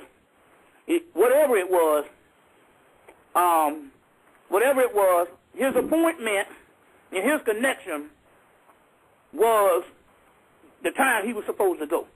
It was written down. So, like they say when you in the foxholes in war, the soldiers say, if the bullet got your name on it, ain't nothing you can do. Right, so it's whatever it is, all the stuff. Like I did the two major, especially the last one I did, the close to 7-hour one. You know, all that stuff. And I'm gonna tell you, he even had me to go to Detroit, and it was they damn near threw us out the building. I'm like, well, why am I here? And that night we took a woman home, and she lived around the corner from Hitsville, Motown. And I'm like, oh, you wanted me to go to Motown to speak to the people in Motown because this is where you started out. You see what I'm saying? Yeah, so things happen. Like I say, I'm just curious because every 3 times a month they're running Ali Rumble in the Jungle from Zaire, him and George Foreman. And I'm thinking it, I'll say it again, we might be looking at him next because before Michael Jackson, the greatest figure on the planet and was the fighter under that Archangel Michael energy was Muhammad Ali. So there's some interesting stuff here. Give me some questions. Go back to the quick. I just wanted to know real quick, did you see that movie 2012? Because I'm telling people go see it. Well, the main thing here is this, and I will put it this way. There's a blueprint that all these movies go by. The Day After Tomorrow went by the same blueprint. And that's the boys' book, Ice the Ultimate Disaster. What is that? May 5th, 2000. Ice the Ultimate Disaster by Richard Noon. Now, a lot of people, the book don't sell now because of the simple fact we've gone past the year 2000. But this is what I tell people about this. Sometimes he named that book 2000 a lot of times because he didn't have to put that. He could have just said that May 5th, 2000 some things is going to happen, which there was alignments on the spiritual realm. But to put May 5th, 2000 on the actual on the actual book, that meant that book couldn't sell after 2000. So as a result, but that book is key because he was the first one to say that whatever goes down, the rich elite has Africa as the new motherland. They say that was the motherland where humanity started. That will be the same place that we will go. And as a result of this last movie, 2012, what did they show on the map was a safe haven?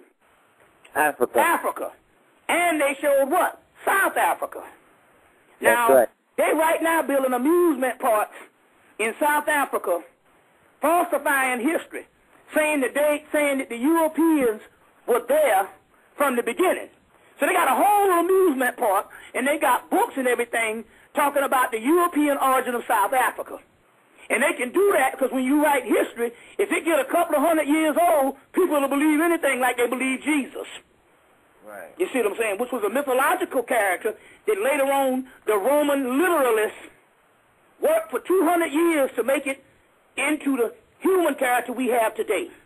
So the point I'm trying to make here, they're doing that, but nevertheless, they did show Africa. And in that book, Richard Noon's book, 55-2000, they talk about how Africa would be the new homeland for the survivors of anything, especially the European survivors or the elite. You see what I'm saying? Don't forget the domes that they setting up. Mm-hmm. You know, yeah, so it's, you know, my thing here is, yeah, it was very interesting. It was entertaining, if not anything, but the one key thing was that one now, was that movie. They put another 2012 out on Sci-Fi Channel, which was the racist channel because they kill a black person every Saturday night. That's a ritual. They put another one out on the Sci-Fi Channel, and they didn't show no black people in the 2012 movie. You see, and don't think that it's just hot. No, nothing is by mistake. Just like Richard Pryor said about Logan's Run. There were no black people in Logan's Run as a movie about the future. It was almost as he said, you didn't intend us to be around. So they put the one on the Sci-Fi Channel and didn't show no black people. You see what I'm saying? Right. No black people, no black survivors. You see, so it's just very interesting on how this thing goes. Give me some questions.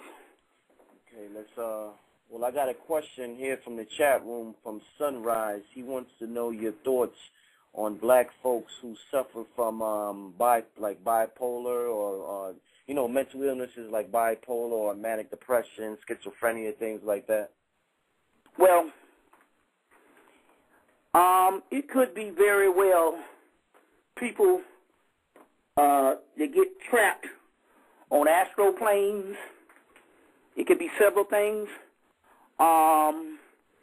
Let's put it this way. We do know now that autism, the rise in autistic children, is a child that comes on the planet, and he's tapped into both worlds. He never quite made it from the world, the spiritual world, and he's trapped between the spiritual world and the physical world. We do know that.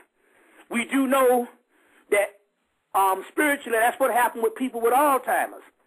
What happens here is when they get a certain age, they go to the spirit world, but they get trapped between the spirit world and the physical world. These are metaphysical aspects that's happening, especially when scientists can't really figure out what they can do medically and stuff like that. Well, the bipolar, it can be two things. It could be a certain incident that jolted a person between these worlds. It could be drugs. You see what I'm saying? Or it could be somebody that's born that way, but it could be traumatic events. It could also be Kundalini energy that rose before that person knew about it, or that person didn't have knowledge of the Kundalini energy. Somehow that Kundalini energy rose up in that particular person and trapped that person between these two worlds. You see, that's why, based on the initiation back in the day, the yogis and stuff, you had to go through years of preparing and meditation to move the Kundalini to a certain level. You see what I'm saying? So what about if a person that didn't know anything about that and walking along and somehow the Kundalini just rose on them and they got trapped in two things, and psychologically this is what the result was, the bipolar thing. So it's a variation of things. Yeah. Okay, all right. You know. Let's get to the next caller. Caller from 563 area code 563-505.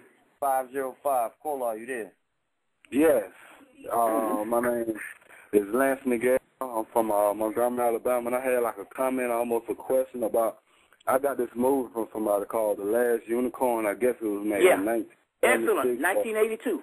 Yeah, and then it was saying the one horn, and I was thinking that the one horn kind of meant like a feminine energy, like the unicorn represents like the divine mother God. The unicorn, the horn represents the pineal gland.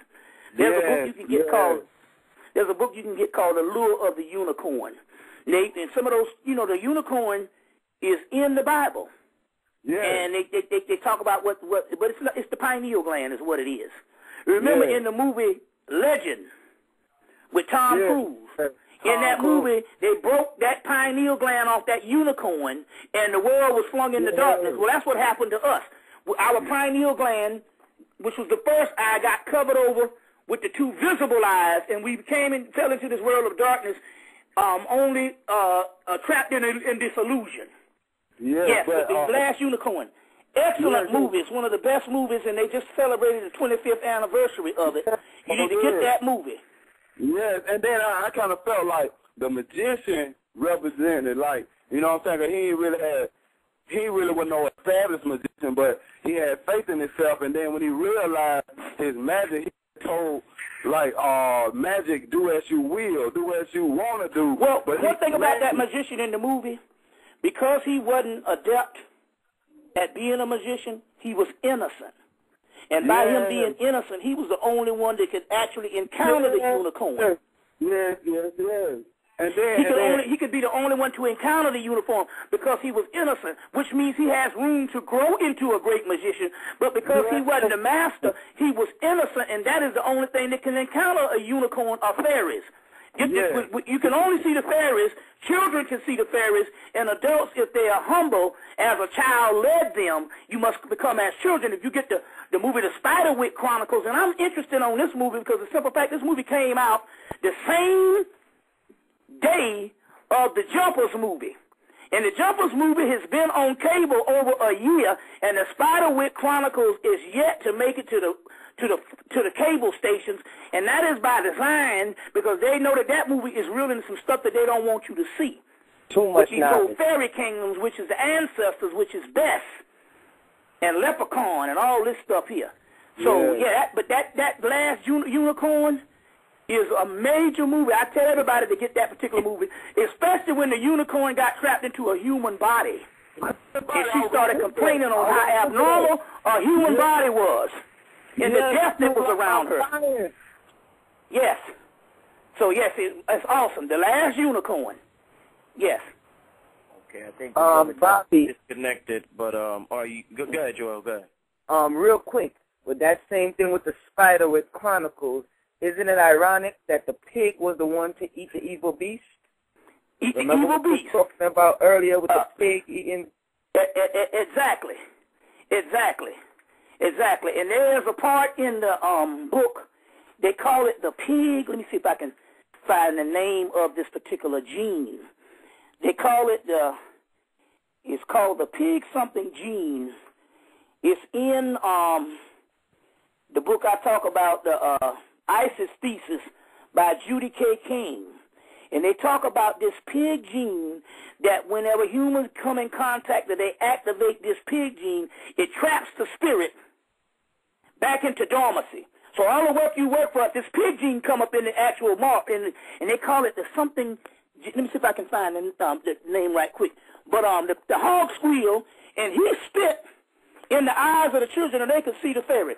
That was an excellent movie. Yes, the Spiderwick Chronicles. You know, the Spiderwick Chronicles and the science in that. But let me see if I can find the name of this particular gene. It's called, so I can find it right quick. And so let's see the name of this gene. It's in the ISIS thesis, but it's not in the, I got to go through the book again because it's not in the index, what this particular gene is. But it's, you know, and I think it has something to do with the trichinosis worm and all of that stuff too. But it's in this particular, in the Egyptian text they talk about it. But that hog squeal, yeah, that was some stuff, and he was the one that ate the evil beast. That's right. Yeah. And guess what they call the pig in the Book of the Gates, the Book of the Dead? They call him the eater of souls.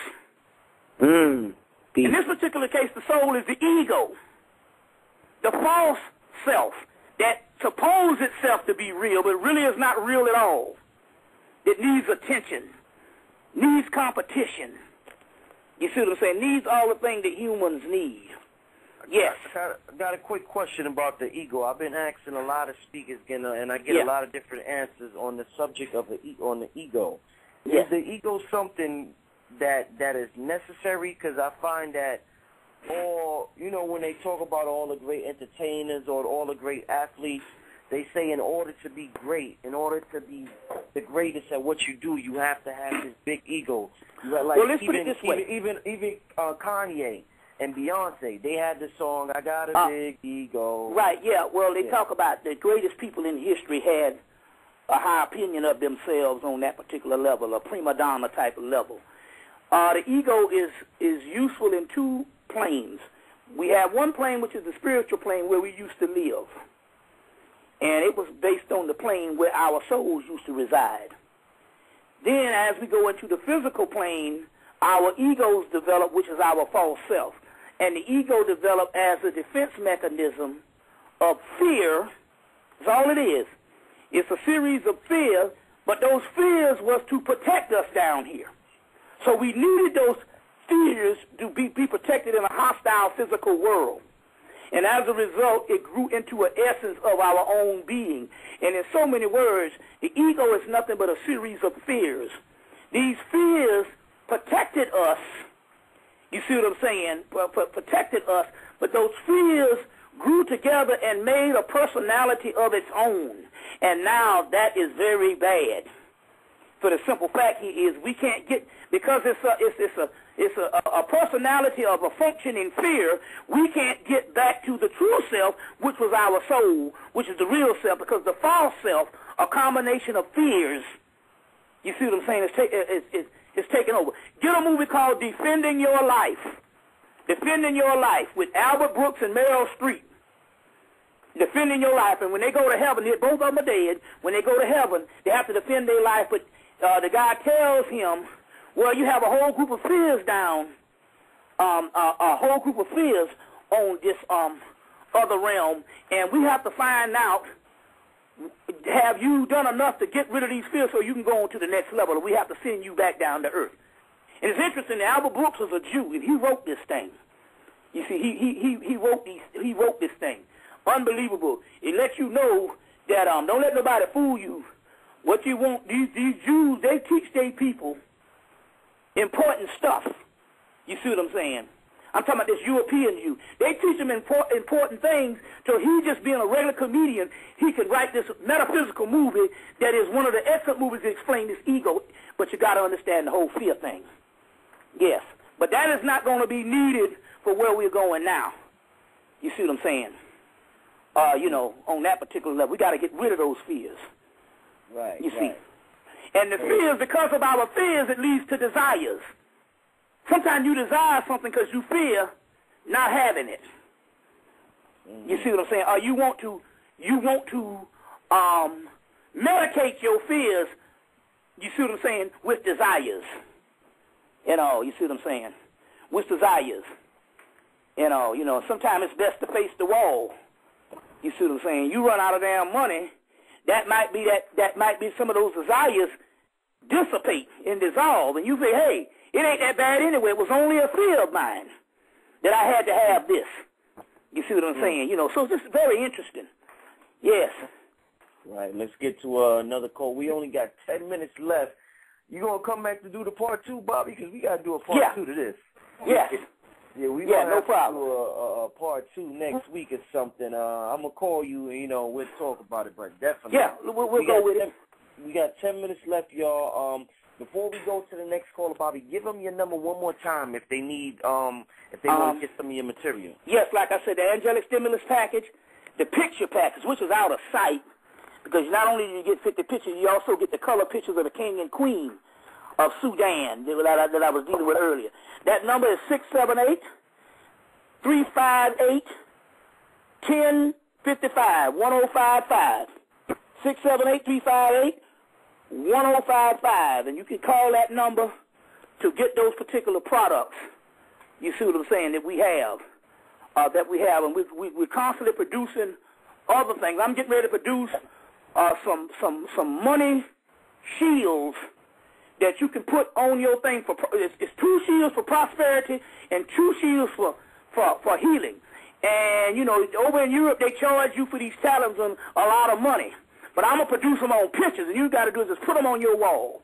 So we're going to have those available, too, within a week. You see,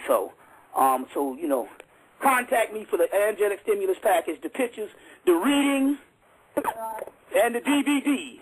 We got the DVDs as well as these new talismans. Yes. Okay, let's get to the next call. We got 9 minutes left, so let's hurry up, get to the caller. Caller from a 786 area code 786-319. Caller, are you there? Yes, hello, caller, are you there? 786-319. Okay, I guess they just listening. We're going to have to get to the next one. Caller from a 407 area code. Are you there, caller? Yeah, I'm here. You got a quick question for Brother Bobby? Yeah, I got a quick question, and I got a statement too. That number that you just gave off, Is that a direct number, or is it like another type of number to get at you? No, that's the direct number to get at me. But it's All right. it's for business purposes more than hobnobbing. Yeah, I mean, ain't nobody trying to waste your time, man. You know. Yeah. But because I did this song called "A Magical Papyrus" of 2012, right? And it's got like, it's kind of like got this ritualistic like vibe to it. But you know what I'm saying? A lot of people that I'm dealing with, they don't even know about a lot of the things that is even going on, so they can't even tap into it. So you know what I mean? I wanted to see if I can get it out to you. I mean, I think it's really like. Well, hit me up and we'll talk about it. All right, that's what's up, peace, man. Appreciate your work, though, man. All right, brother. All right. All right, caller from 773, area code 773-224. Caller, are you there? 773-224. Caller, are you there? I guess they just listening as well. We're going to move on to a caller from 323-299, area code. Caller, are you there? 323. Yes, I'm here. How you doing, sis? You got a question for Brother Bobby? Yes, I remember when I watched one of your YouTubes. It was back in 1994, and I live in the Los Angeles area. And I remember you were saying about the area was still standing because people praying or keeping a certain energy up. And another brother had called and said he feel movements, and I do too when I'm at home and I'm listening to your lectures. I just, researching. I feel movements, and I'm like, is it an earthquake? And then, not too long ago in Samonia, it was a tsunami. Right. So I get different feelings. I think it was that tsunami that actually unleashed these Hoonagans that we getting ready to deal with. Right. They came with the brother from Chattanooga, Brother Torres, and I think that was what that was. I said that based on California, because there were so many black people, the black people's energy was holding up California. Out here, and they got chemtrails coming up on us every hour.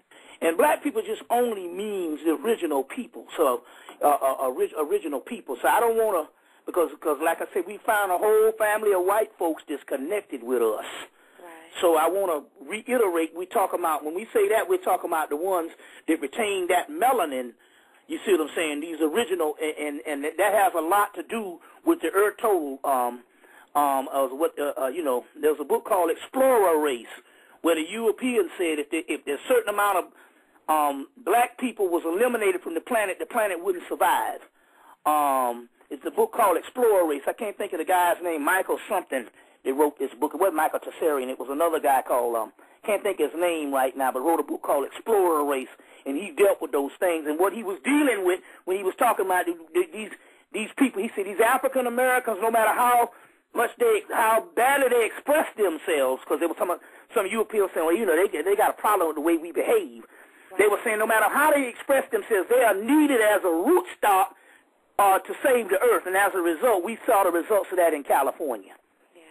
And also at the zoo here, they had a lion they put the pigs, little baby pigs, covered in a lion's, like, how they cover up the dogs. And the lion was, open to the pigs.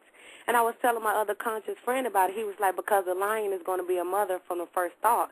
She's not going to, get them. But I was like, why do they want to change up the universal law? Why is this at the like I said, man, I got a tape I'm getting ready to produce. I got a documentary on genetic modification, genetically modified animals, right, and humans and stuff. I'm getting ready to do this stuff. What I was talking about, tilapia fish at the beginning. I'm getting ready to produce this thing. I got it off the documentary channel, and so I'm gonna shoot you one, Rich. Whenever the one comes back, the Alexa comes back to South Carolina. I'm gonna shoot you one of these things. You gotta put this shit out on. You gotta put this stuff out, because it's they're showing it, man. I mean, it's unbelievable. It's unbelievable the things that they was doing on the Frankenstein stuff, and there's and so they like I said, they're not gonna put it on mainstream TV. A lot of people don't even have the documentary channel, and they might show it once. They might not show it again for another year, but I got it. Right. You see what I'm saying? So we're gonna put this thing out. And they're doing all kinds of things. Let me tell you what kind of genetic stuff they're doing. They got these chickens that is in these farms where they raise these chickens. Well, the little chickadees or the biddies, which is the baby chickens, the mothers are real protective of them. And so the farms was having problems with it. So what they did is they grafted out, they genetically took out the mother gene of the chickens so that they wouldn't have that protection and they can do what they want with the chickens because they done took the mother gene out of the chickens. All this is in that damn documentary. Unbelievable stuff. So, yeah, they playing all kind of things. Yeah. Yes. Even with animals. I mean, it's like we have no control over hey, whatever they doing with animals, that is nothing compared to what they're doing with humans. Us. I mean, making us into human battery. What they're doing with humans. I mean, right. They killed more children than killed in Chicago this year than Afghanistan. And you see what I'm saying? That's some MK Ultra stuff. You best believe. Yeah. You see what I'm saying? All of a sudden, Barack Obama is inaugurating. He's from Chicago, his last residence, and all of a sudden, all the kids in Chicago's dying. Right. You see what I'm saying? They're dying all over, but my point here is they done killed more kids in Chicago since the inauguration than Afghanistan has had, and that's a war. Yeah. You see what I'm saying? So you best know that's MK Ultra. They're programming these children to kill each other. You see what I'm saying? That's something. Yes. Okay, I'm sorry. Okay. I'll give you a call, Bobby. Thank you. All right. Love Hotel, y'all. Right. Yes. Real quick, what about that vaccine, the H1N1 that they giving them up their noses? Well, it's interesting that you say that because they give them that. What they do is they give them that H1N1 up their nose, and when the children is, and what happens is, now you know it's the H1N1. The vaccine is 6 different forms of the flu, maybe 7 by now. So when they go home with the one with the flu, when they go home with the one with the nose, they breathe it into their parents, and the parents come down with the flu, and they got to go get the damn vaccine. You see what I'm saying? Because it's airborne, so it's a lot of stuff. So they're saying what you need to do is to gargle and clean your mouth out with hydrogen peroxide. Don't swallow it. Just clean your mouth out and rinse it out with water. No sink water. And then you need to take a little bit on a Q-tip and put in your nose and clean your nose out with hydrogen peroxide because the flu settles in your nostrils based on you breathing out here with these people. And keep your hands washed. You see what I'm saying? And another thing, stay off that pig. Because they're not telling you that the pigs became contaminated and they had the first case in October. That's when they will only say it once on the news. So it won't be what we didn't tell you. They said it one day in October that they found the H1N1 virus in the swine. So stay off the swine. Now you know what that means. That means that this Christmas, with all that damn ham and this Thanksgiving, you see what I'm saying? You're going to have some stuff, especially if that vaccine is a time release. You see what I'm saying? Unfortunately, we only got 45 seconds left. We're going to have Brother Bobby back on here for part 2 next week. I don't know exactly what day we're going to talk about it. To find out, go to the website, www.undergroundrailroadnet.com. I'll post it on there later on this week. I want to thank Brother Bobby for speaking. I want to thank my co-host, Brother Joel, a.k.a. Sheep. Right. And what we'll do next week is we will give most of the show to call in. That way we can get these questions, We'll have some more information, don't get me wrong. I ain't never at a loss for that. But, it's never enough time for question and answer. So we'll tweak some of those things. 5 seconds. So have your questions ready. All right, we going to see y'all next week. Peace, everybody. Yes. Peace. All right. All right, peace, y'all. Welcome to another episode, Underground Railroad Radio. It's Brother Rich with your co-host, Brother Vashivanu. Brother Vashivanu, are you there? Yes, I am. What's up? Okay, brother. Yeah, we got Brother Bobby on the show today. Again, I'm about to connect Brother Bobby in a second. This is part 2 to the power of mythology. If you missed part 1, I advise you to go listen to it. I received a great response from it. I mean, the people loved it. Bobby was so much in the zone, man. I ain't even want to cut him off, Joel. I ain't even want to say nothing. I just try to be quiet, man, because he tapped into that zone for real. But we're doing part 2 today. Hopefully we should get the brother in New York real soon. Hopefully, you know, by Black History Month. But we're gonna work on that. As soon as we find something out, we definitely gonna let the people know. Real quick, go to the website www.undergroundrailroadnet.com. I got the Conscious DVDs there, as well as if you miss any Blog Talk Radio broadcast, it gets played there over and over again. So you could go there to listen to the show again, or just to see some YouTube videos on what's going on that the news is not reporting. I put, you know, like alternative news clips on there, and as well as other information. We're gonna start the show. Oh, Brother Joel, tell them how to contact you for the Cajun Water, brother. 347-595-3847. That's 347-595-3847. Yeah, this is the brother that got the alkaline water, so if anybody's interested, make sure you hit up the brother. Without no further ado, we're going to bring on the man known as Bobby Hemmett. Brother Bobby Hemmett, are you there? Oh, yes, most definitely. You know, back in the pocket, the Blog Talk, the Underground Railroad, and it's all good. Hey, I received a huge response from your last Blog Talk. I mean, huge. Oh, yeah. Huge. Mm-hmm. So, well, it's great. Yeah. And, yes, and that's what time it is. I guess you might as well just chalk it up to technology. This is the new medium. I mean, you know, we did the lecture circuits and all, went all over the place, all over the country, out of the country, and we did that, you know. It's been going on. It'll be 18 years this June since I started, but it actually started from the Afrocentric movement, and we got to pay homage to those brothers, Dr. John Henry Clark, Asa Hilliard, Ivan Van Sertima, Francis Cress Wilson, Dr. Yosef Ben Yakinen, Naeem Akbar, and the whole host, a cadre of masters. And as a result, this has been going on. It's been ongoing.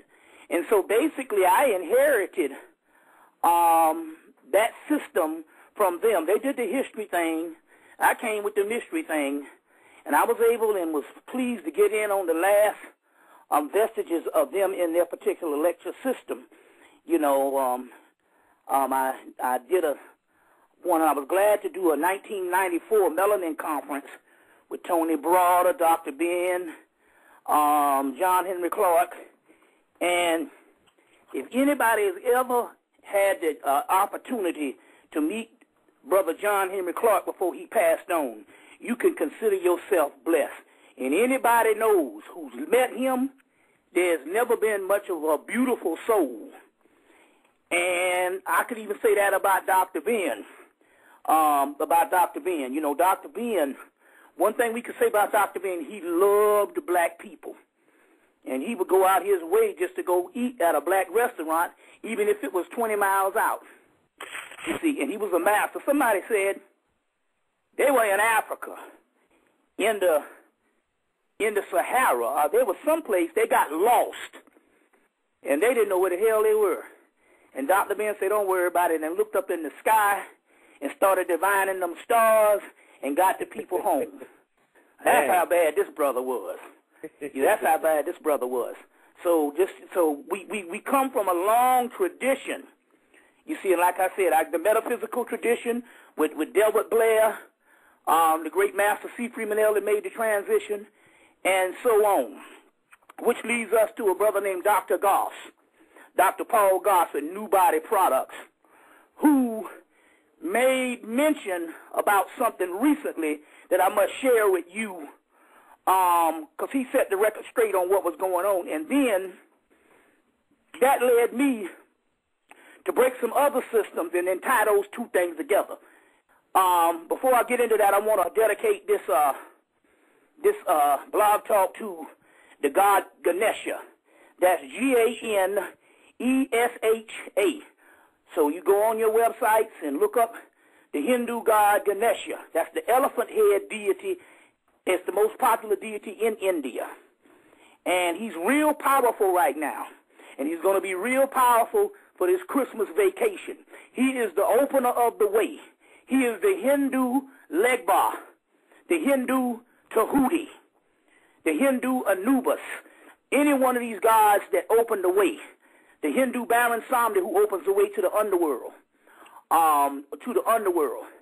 and his power is unprecedented right now. So if you can frequent Marshalls, I know for people around the country, you can go to Ross. That's the other people. You go to Ross, you go to TJ Maxx, you can go to Marshalls, and you can get these statues now. Because they were doing these Buddha statues for years, and all of a sudden they started bringing in these Ganesha statues. So if you're in the New York area, I think you just have to just frequent to get the cheap ones. You know, Marshalls or TJ Maxx. Now, if not, you could always go to the Hindu section. There's a whole section all around Soho and all that particular area, West 4th Street, and you can get you what you want to get you a Ganesha statue to open the ways because he's real powerful right now. He's even come and said that he is a form of Archangel Michael. I'm like, oh, man. So this thing is all tying together. It's called a table of correspondence, and we got to correspond with all these deities, especially them, because I'm going to tell you something.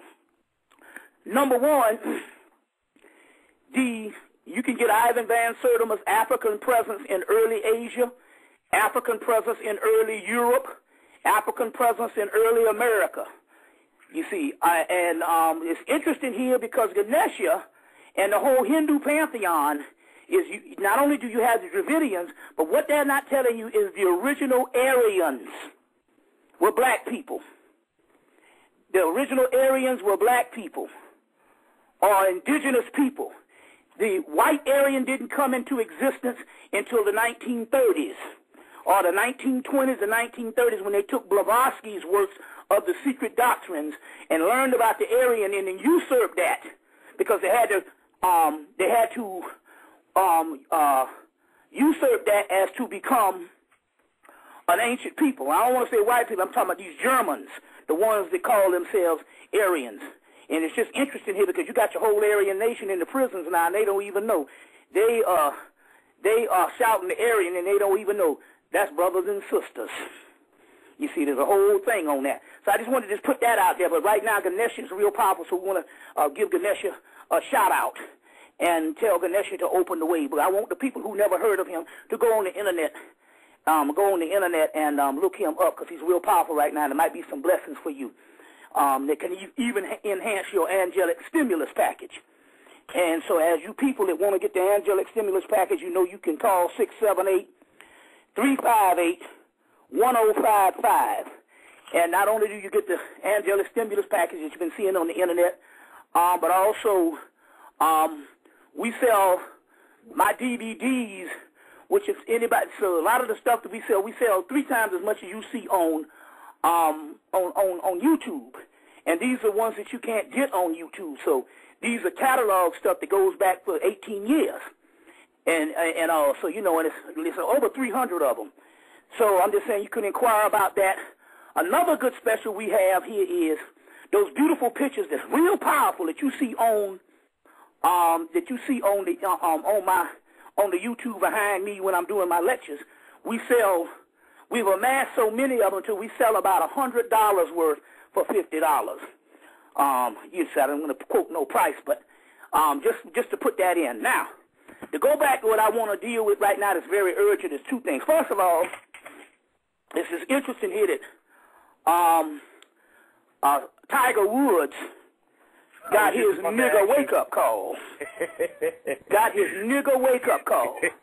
Now, I wouldn't be pouncing down on him, but let me tell you some things about he was a person that truly, really didn't like being black. He took offense to it. As a matter of fact, it was embarrassing on what he did back in on the 60-year anniversary of Jackie Robinson breaking the color line. Bill Clinton, who was the president at that time, thought it would be nice that Jackie Robinson's 60th anniversary of breaking the color line, which made it to the point where even black people could play in the sports with modern-day sports, integrated sports. So it was a big thing. So as a result, they decided, well, let's get Tiger Woods since he just won the Masters, and although it had black pro golfers before him, until he started winning at that particular level and people started paying attention to him, they considered that a barrier that was broken, a breaking of a color line. You see what I'm saying? So they invited him to come and do a celebration with Jackie Robinson's beautiful wife on the 60th anniversary. You see what I'm saying? And he was appalled by the idea and turned it down because he didn't want to be associated with the black athlete. And turned it down, which was an embarrassment. Here's the President of the United States inviting you to come deal with a ceremony of Jackie Robinson, and it was actually for Jackie Robinson's wife, and it's an embarrassment for you to turn that down when we don't get celebrated that often. We should jump at the chance. You see what I mean? We should jump at the chance. He felt appalled by it and turned it down, and later on had to go and apologize to the wife after somebody pulled his coattail. You see what I'm saying? He also spoke out against the Katrina victims. He was embarrassed when the ones was looting and said they need to be ashamed of themselves. You see what I'm saying? My point here is, hey, these people are in turmoil, and we know that they blew the levees because New Orleans weathered the storm. So if there was some conspiracy on that, that's what it was. You see what I'm saying? So my point here is, OJ's gone. Michael is gone. You the new OJ. And as a result, here it is. His best of friends is turning against him now. Just like they did OJ. His best of friends is turning against him now. You see what I'm saying? You know, because you needed your nigga wake-up call. And in this particular case, unlike OJ, he don't have a black community behind him because we never knew him that way. Because he never reached out that way. It's one thing to do private philanthropy, but it's another thing to have a show of force and show up. You see what I'm saying? So this is very interesting because you had two people get their nigga wake-up calls this year. First, it was Henry Louis Gates, who 10 years ago did a derogative PBS special and said on that special that if it wasn't for the black people in West Africa, the slave trade wouldn't have been able to happen. And made this foolishness up, then went to Egypt and said, I'm going to Nubia to trace the black pharaohs as to say that the pharaohs weren't black. You see what I'm saying? So when he came up with this foolishness, I think it was a group of them, Leonard Jeffries, and it might have been Vine Sutter, it was a bunch of them that headed for Harvard to challenge him on this, and the nigga ran. 10 years to the day, 10 years later, he steps out on the porch, and that white cop giving his nigga wake-up call, and the white cop didn't even apologize.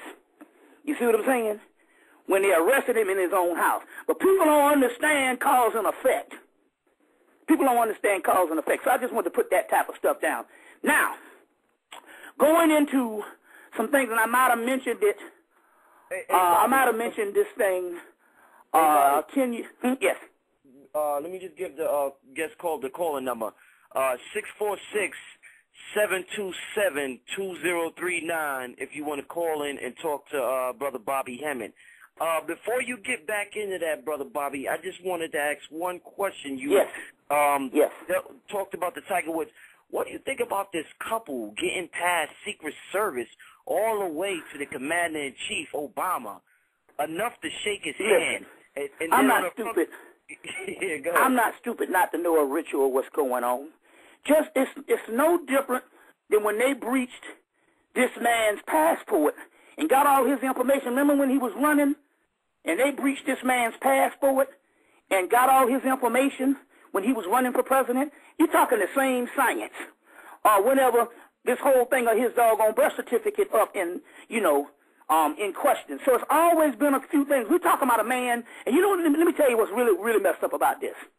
This man gets more death threats than not only any other president, but he's got more death threats than any other living human that ever lived in the United States. You see what I'm saying? That's how much death threat this man got. And you mean to tell me this man's first state dinner, and you're going to, and it's a breach of, and it was a breach of security, I don't buy that. I don't buy it. You see what I'm saying? It's, you know, ain't that much coincidence in the world. I don't buy that. It had to happen on his watch. You see what I'm saying? Yeah. Everything is everything. And my point here is it never happened before. And all of a sudden this thing is going to happen. You see, so you're right on that. You see, I think it's still ritualistic. It is still ritualistic. You see what I'm saying? So it's just interesting how this whole thing goes down. You know. So, yes. So any other commentary, any other? Yeah, Joel, you got any questions before we get into the callers? Well, I just want to say real quick, with the Ganesha, I know you could get those Ganesha statues real cheap. I'll give that out later in the end of the show. Good, so good. And give the people to get the Ganesha statues. Yeah, so that's a show of force. And you want one thing about Ganesha real quick. You need to get candle quartz. There's a certain thing that I know personally that he like candle quartz. Candle quartz. He also loves red. Red and yellow is his color, but mainly red. If you can get some red, is real powerful for him. Another thing too, if you're supposed to invoke him in the matters of if you're dealing with sexual intercourse, you want to invoke him before you enter. That way that your sex can actually end up spiritual. And certain things can go the right way. You want to invoke him for sexual intercourse. You also want to invoke him for, like I said, for any kind of endeavor that you have obstacles, naturally, because he's the remover of obstacles. But you also want to invoke him. You also want to invoke him right before you read.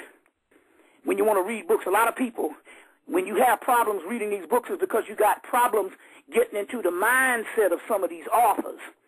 You see what I'm saying? Some of these authors are real. If you ever try to read some German authors like Rudolf Steiner and German scholars and stuff, you know, they can be very rigid. So you want to invoke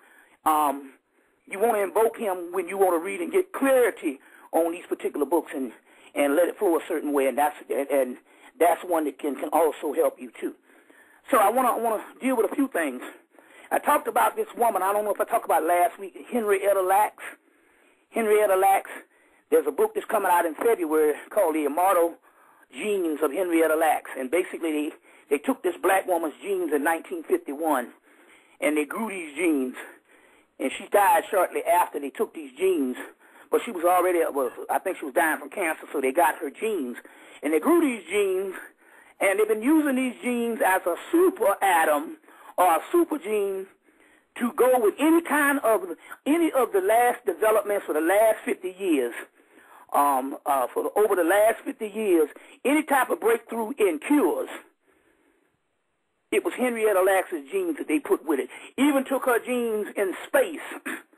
You see what I'm saying? We'd heard before that they would spray a certain amount of melanin to go through the atmosphere and different things. So they even took her genes to space. So they did so much on these genes. But it's like anything else. We come to find out that she's just the one that they documented her genes. It wasn't like her genes was any different than any other black woman. But this is one of the keys on whether so we need to find out where these research goes. It's just like they had the eugenics program. The eugenics program was based on genetics, and it was trying to make out that black people were inferior.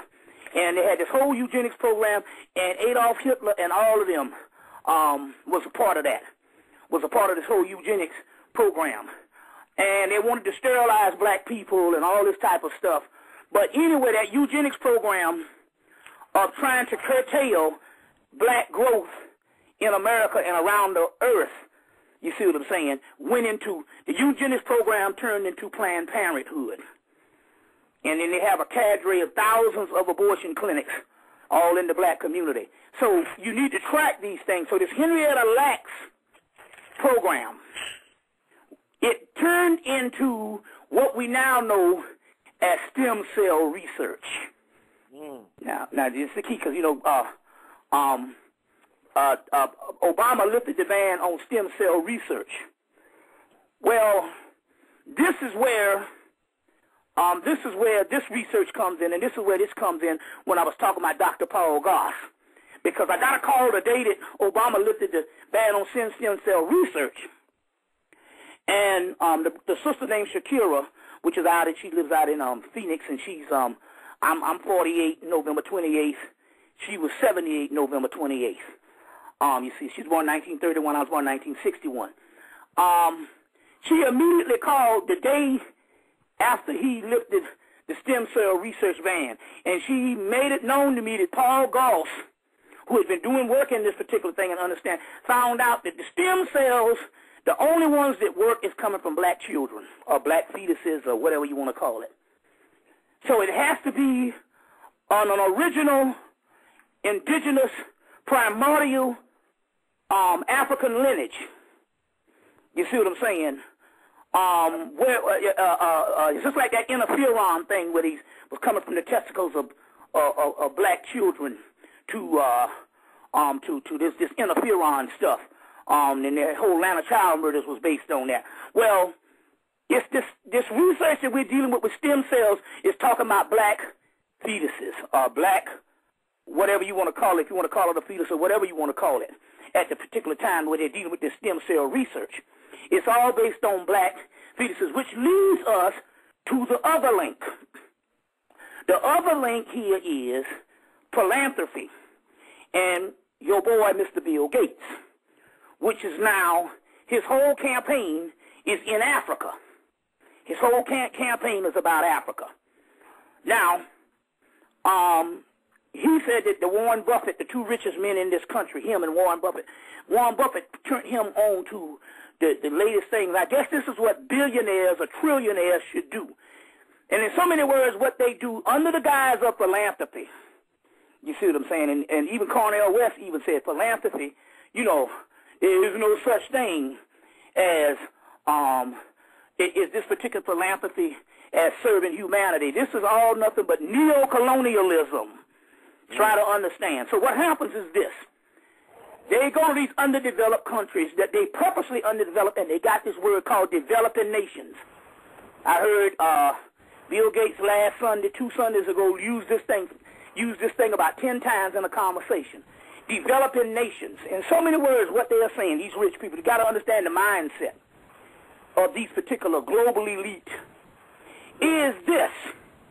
If you are not a developed country because we didn't make sure you developed in the last 100 years, if you're not a developed country, then in so many words, not only is the land up for grab for resources, we know that. We know that the cell phone can't even be possible now unless it's some stuff from Africa. Right. Nevertheless, that's been going on for close to 200 years. But we also know that when they say this, it's up for grabs, the people are up for grabs. So in so many words, by you being a philanthropist and you give these companies, these countries this money, you get to own the people. But how do you get to own the people? You don't necessarily have to get to own the people on the neo-colonial, on the old colonial way of colonization. You can own the people through one way. And Bill Gates announced what it was.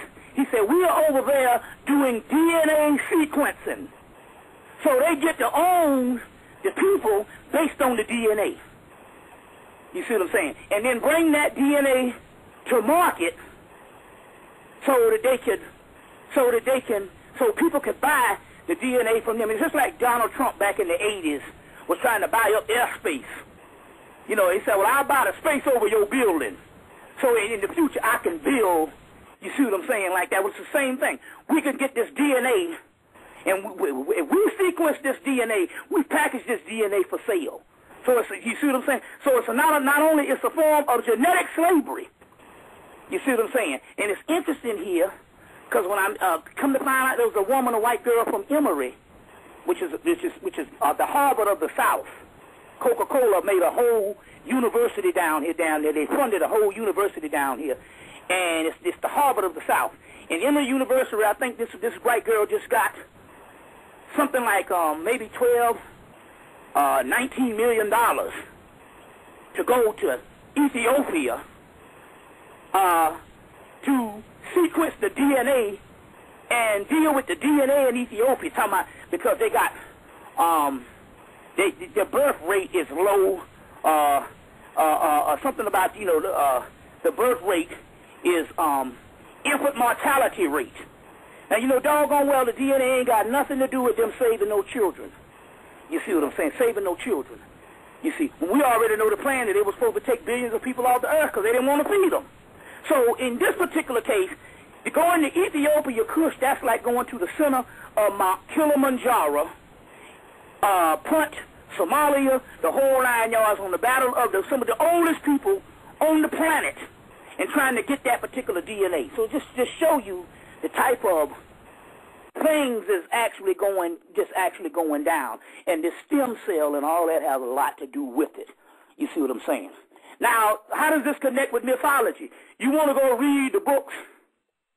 You want to go read the books, the Book of Enoch by R.H. Charles. Now, they just put out, there were several of these books that's very expensive, but Samuel Weiser just put out a purple new Book of Enoch about $14. You can get it at Barnes & Noble's, Borders, or what have you. It's a new Book of Enoch that was put out in 2003. And in that Book of Enoch, they even talk about how we would be made small by the powers. And they say we would even be made in the aspect of food. You see what I'm saying? In food. And they talk about how we would bow our heads. We would bow our heads, but we couldn't find no one that would even hearken an ear to listen to our complaints. And they talk about all this tragedy that was going to go on. They also talk about the origin of the war in heaven that we just, the war in heaven, which is there's a truth on. But they go in there, but it was very interesting at this particular time based on this Book of Enoch, what they say. And they say, they make mention in this Book of Enoch of the time when these genocides will be going on, and they say it'll be the time of steel mountains. Steel mountains. Anybody know a steel mountain is a building? A building's frame is made out of steel before they put the brick or whatever, the stone or whatever they're doing. They say it'll be in the time of steel mountains. So they were talking about the modern times. You see, then they talk about there will be a group of these particular people who look like the enemy, who have been beating you down, will start writing books for you and will start bringing this particular information out. And they say, do not throw the baby out with the bathwater. Which it meant was there's a symbiotic relationship with white folks who are bringing this particular information because it's time and it will come to pass. Because in the Book of Enoch, not in the Book of Enoch, in the Gospel of Thomas, which was one of the books that didn't make it into the Bible, the Gospel of Thomas, they say, in the last days, nothing will be hidden. Well, how is this to go? We can't. We're just 20 years into this particular research as black people. When I say on our dealing with a little over 25, 26 years when we talk about our classical history. You see what I'm saying? Because we were stuck in fundamentalism all those particular years. You see, so who else is going to have to write these books a lot of time? Now, we're doing it. We've been 20 years into it, but it's been a universal aspect and effort to get this particular information out, including white folks and people from all over the world. But mainly but it was prophesied that the Europeans will be the preservers of this particular information. But this is all prophesied in the mythology. As well as I tell everybody to get the Jason and the Argonauts. You can get the movie. You can get the movie 1963, or you can get the movie 2000. Jason and the Argonaut is none other than two things. It's multiple meanings, but one of it is a slave ship to bring the best of the heroes of the Herus, which Horus is a Horus lineage. It is a race. Right. The Horus. They say bring the best of the heroes to Caucasus at the end of the earth, and Caucasus at the end of the earth to receive the golden fleece. And the golden fleece is dealing with alchemy, and alchemy is dealing with melanin and dealing with the talents of an indigenous people who've gone through the Middle Passage in the slave trade. You see what I'm saying? To manifest into this golden fleece, the smooth ashlar, this Christos, this philosopher's stone. It has multiple names, this great work. You see what I'm saying? And so the mythology tells the stories. You see, tells the stories. And why we can make claim to it? Because we wrote it. We wrote it.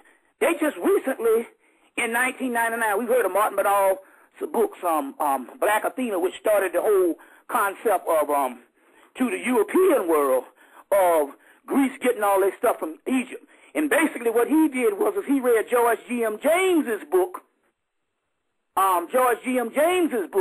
Stolen Legacy, and from that he was inspired to do the Black Athena. But later on, there's a book called The East Face of Helicon, put out by Cambridge University. And in this particular book, they bear witness in 1999. It's been real quiet. I think it's put out by Oxford University. You know, that's the top shit. East Face of Helicon. And it was put out by Oxford University. I think the guy's last name is West. And in there they had these forums at Oxford, and they put out this big book saying that they now know that all the Greek mythology is Phoenician, which is talking about Carthage. Phoenician is first, Carthage, and later on now what you talk about, Libya. Well, it's interesting here because they bear witness that the goddess Athena, which is the basis of Athens, Greece, comes from Carthage. Comes from Carthage, which is now modern-day Libya. And they even call her the African goddess. But her Egyptian name is Neith. To knit together. To knit together. And Neith is one of 4 statues that's around King Tut's tomb. Aset, or Isis, Nephtet, which is Nephtes, a scorpion goddess called Serket, and Neith. To knit. So this is some amazing stuff that's going on. I want to talk about a movie, because this is what they'll do. They want to talk about a movie, and when they want to hide something and make it go straight to,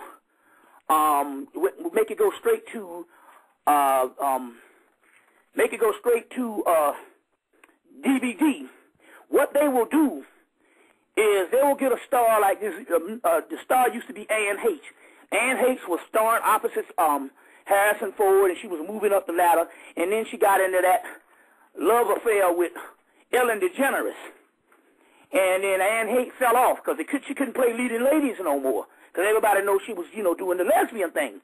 Then she got out of that and got with some other guy she was with, and then she claimed she started seeing aliens.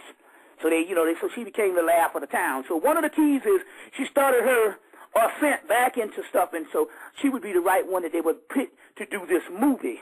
And the name of this movie is called Toxic Skies.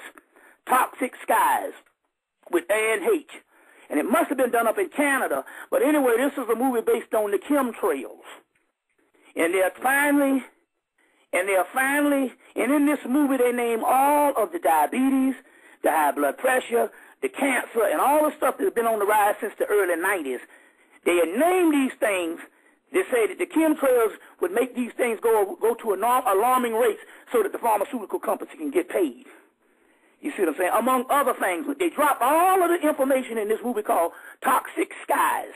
But one of the keys with this particular movie here is it goes straight to DVD. And they always do this.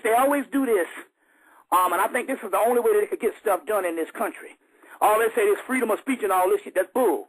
The way that they do this is, remember the movie Enemy of the State and all the surveillance that they had Will Smith up under? And we knew it was government structures that was doing this. So what they will do is, like Enemy of the State, they just say, well, we got a person that was inside of the government that went rogue. So although we had this capability as the government to put Will Smith under this surveillance and all the stuff the hell he went through, it was a person that went outside of the government. Well, this is what they did in Toxic Skies. It's this rogue person from a major corporation that went rogue. But what they ain't telling you here is, go get the movie Network.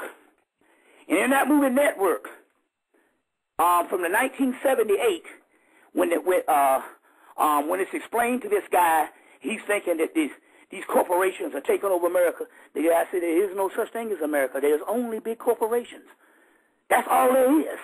So this is very interesting. I just want to put that down as far as topics, guys. I want a few other things before we go to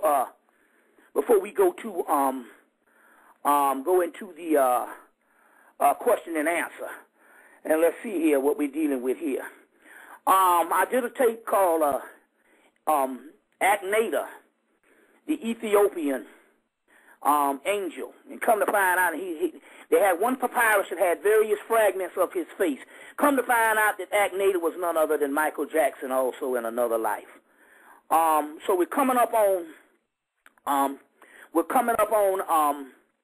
the December the 25th, which is not a birthday of Jesus, because Jesus is a composite figure of mythology that was historicalized. It was never a historical person. You see what I'm saying? A composite figure that was historicalized. And his birthday is centered around the god Mithra. Now, Mithra is a hero that comes from Persia, and later on Rome adopts this particular mythology. And as a result, Mithra is born in a cave on December the 25th. And he also slays a bull. Well, the bull is Osiris. Mithra is none other than Horus. Osiris being the father of Horus, and when Horus comes to fruition, he slays the bull, which he slays the age of his father. You see what I'm saying? Because all Horus is a reanimation or a reincarnation or a re-illumination of the dead Osiris. So the dead Osiris is slain, the bull is slain in a cave, but when he's born in a cave, Mithra slays the bull, and that represents it represents actually Osiris rising as Horus or as Mithra. But that December the 25th is real powerful. Is a real powerful day. Like I said too, we have, like I said, like last week, we talk about these. It's ironic that how things go on. We got these new deities that came through with the brother from Chattanooga, Tennessee, Brother Taurus, and Brother Taurus Odom, and these entities came through, these Hawaiian Huna spirits, which I had already venerated Pele, but she's the most popular. But these Huna spirits came through. Why would they come through on the 50th anniversary of Hawaii becoming a state, and the first year of their son, Barack Obama, becoming president? You see what I'm saying? You know.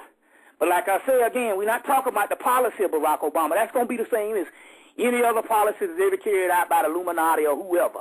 We're talking about something on a spiritual level that has nothing necessarily to do with him and running the presidency. I mean, how in one way, you know that's right, one way he one month he gets the Nobel Peace Prize, and the next month he becomes the war president. You see what I'm saying? So that's a whole other thing when you're dealing with the politics of it. You see, when you're dealing with the politics of it. How much time we got? I'm being mindful of this. Let me check right now. We got an hour and 19 minutes. Once again, y'all, the call the number is 646-727-2039. I think I received some messages, people saying the phone lines is full. When we start taking calls, start calling in, the phone lines will start to empty up once we start to take phone calls, because we have a jam-packed house tonight, Bobby. Yeah. Real quick question, Brother Bobby. All right, so with all this being said, all this of what they're doing, you know, Bill Gates and them going to Africa, everything they're doing isn't working, and I'm so happy that brothers like you, brothers like Panic came through and countered that whole conspiracy thing, so brothers won't be scared to death about that. Right. It seems like their next move is just they're just saying, oh, if you can't beat them, join them, and it seems like they just integrating with us. They trying to mix with us. So what's the science behind rise and interracial marriage? That's one aspect. But what is actually going? They were a lot more into that during the turn of the decade, during the millennium. During the millennium. But what is going on now is one of the things that happened with the Dogon what has happened with the Dogon and what has happened with some white individuals when they used to go out west during the time with the Indian wars. They would act like they was crazy, and when the Indians would come up on them, or the Native Americans would come up on them, and they would act like they're crazy. When they would come up on them, they go, leave them alone. That's just old crazy man. Well, that's actually how the Dogon, they said, preserved some of their particular information when the Arabs swept across the top of North Africa, and if you didn't commit to Islam, you died. They cut your head off, and it was such a magnificent force in the aspect, and I don't want to say let's put diabolical force, until when they came up on the Dogon acted so savage.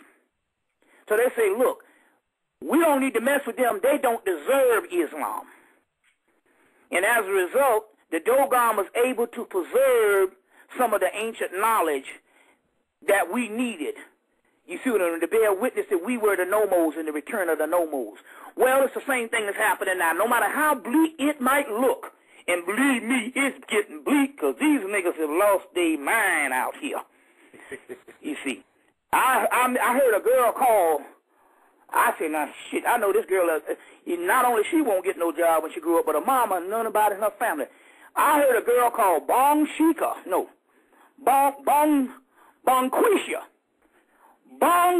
Now, goddamn. This shit done got crazy. Bonquisha. I'm like, who the hell?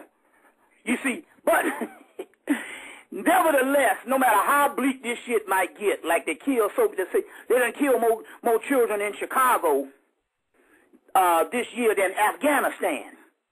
You see what I'm saying? And no matter how bleak it gets, no matter how bleak it gets, you must understand that is still the decoy. You see what I'm saying? The decoy. So let Bill Gates go on to Africa and let all them, and deal with their stem cells and all this. They thought that they lost this war with us.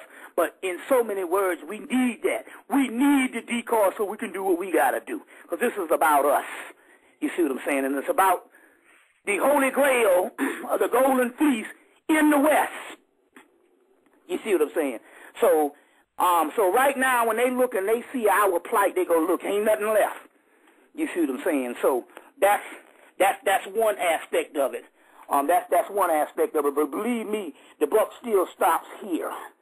You see, it still stops here. It's interesting here because I'm getting more and more information.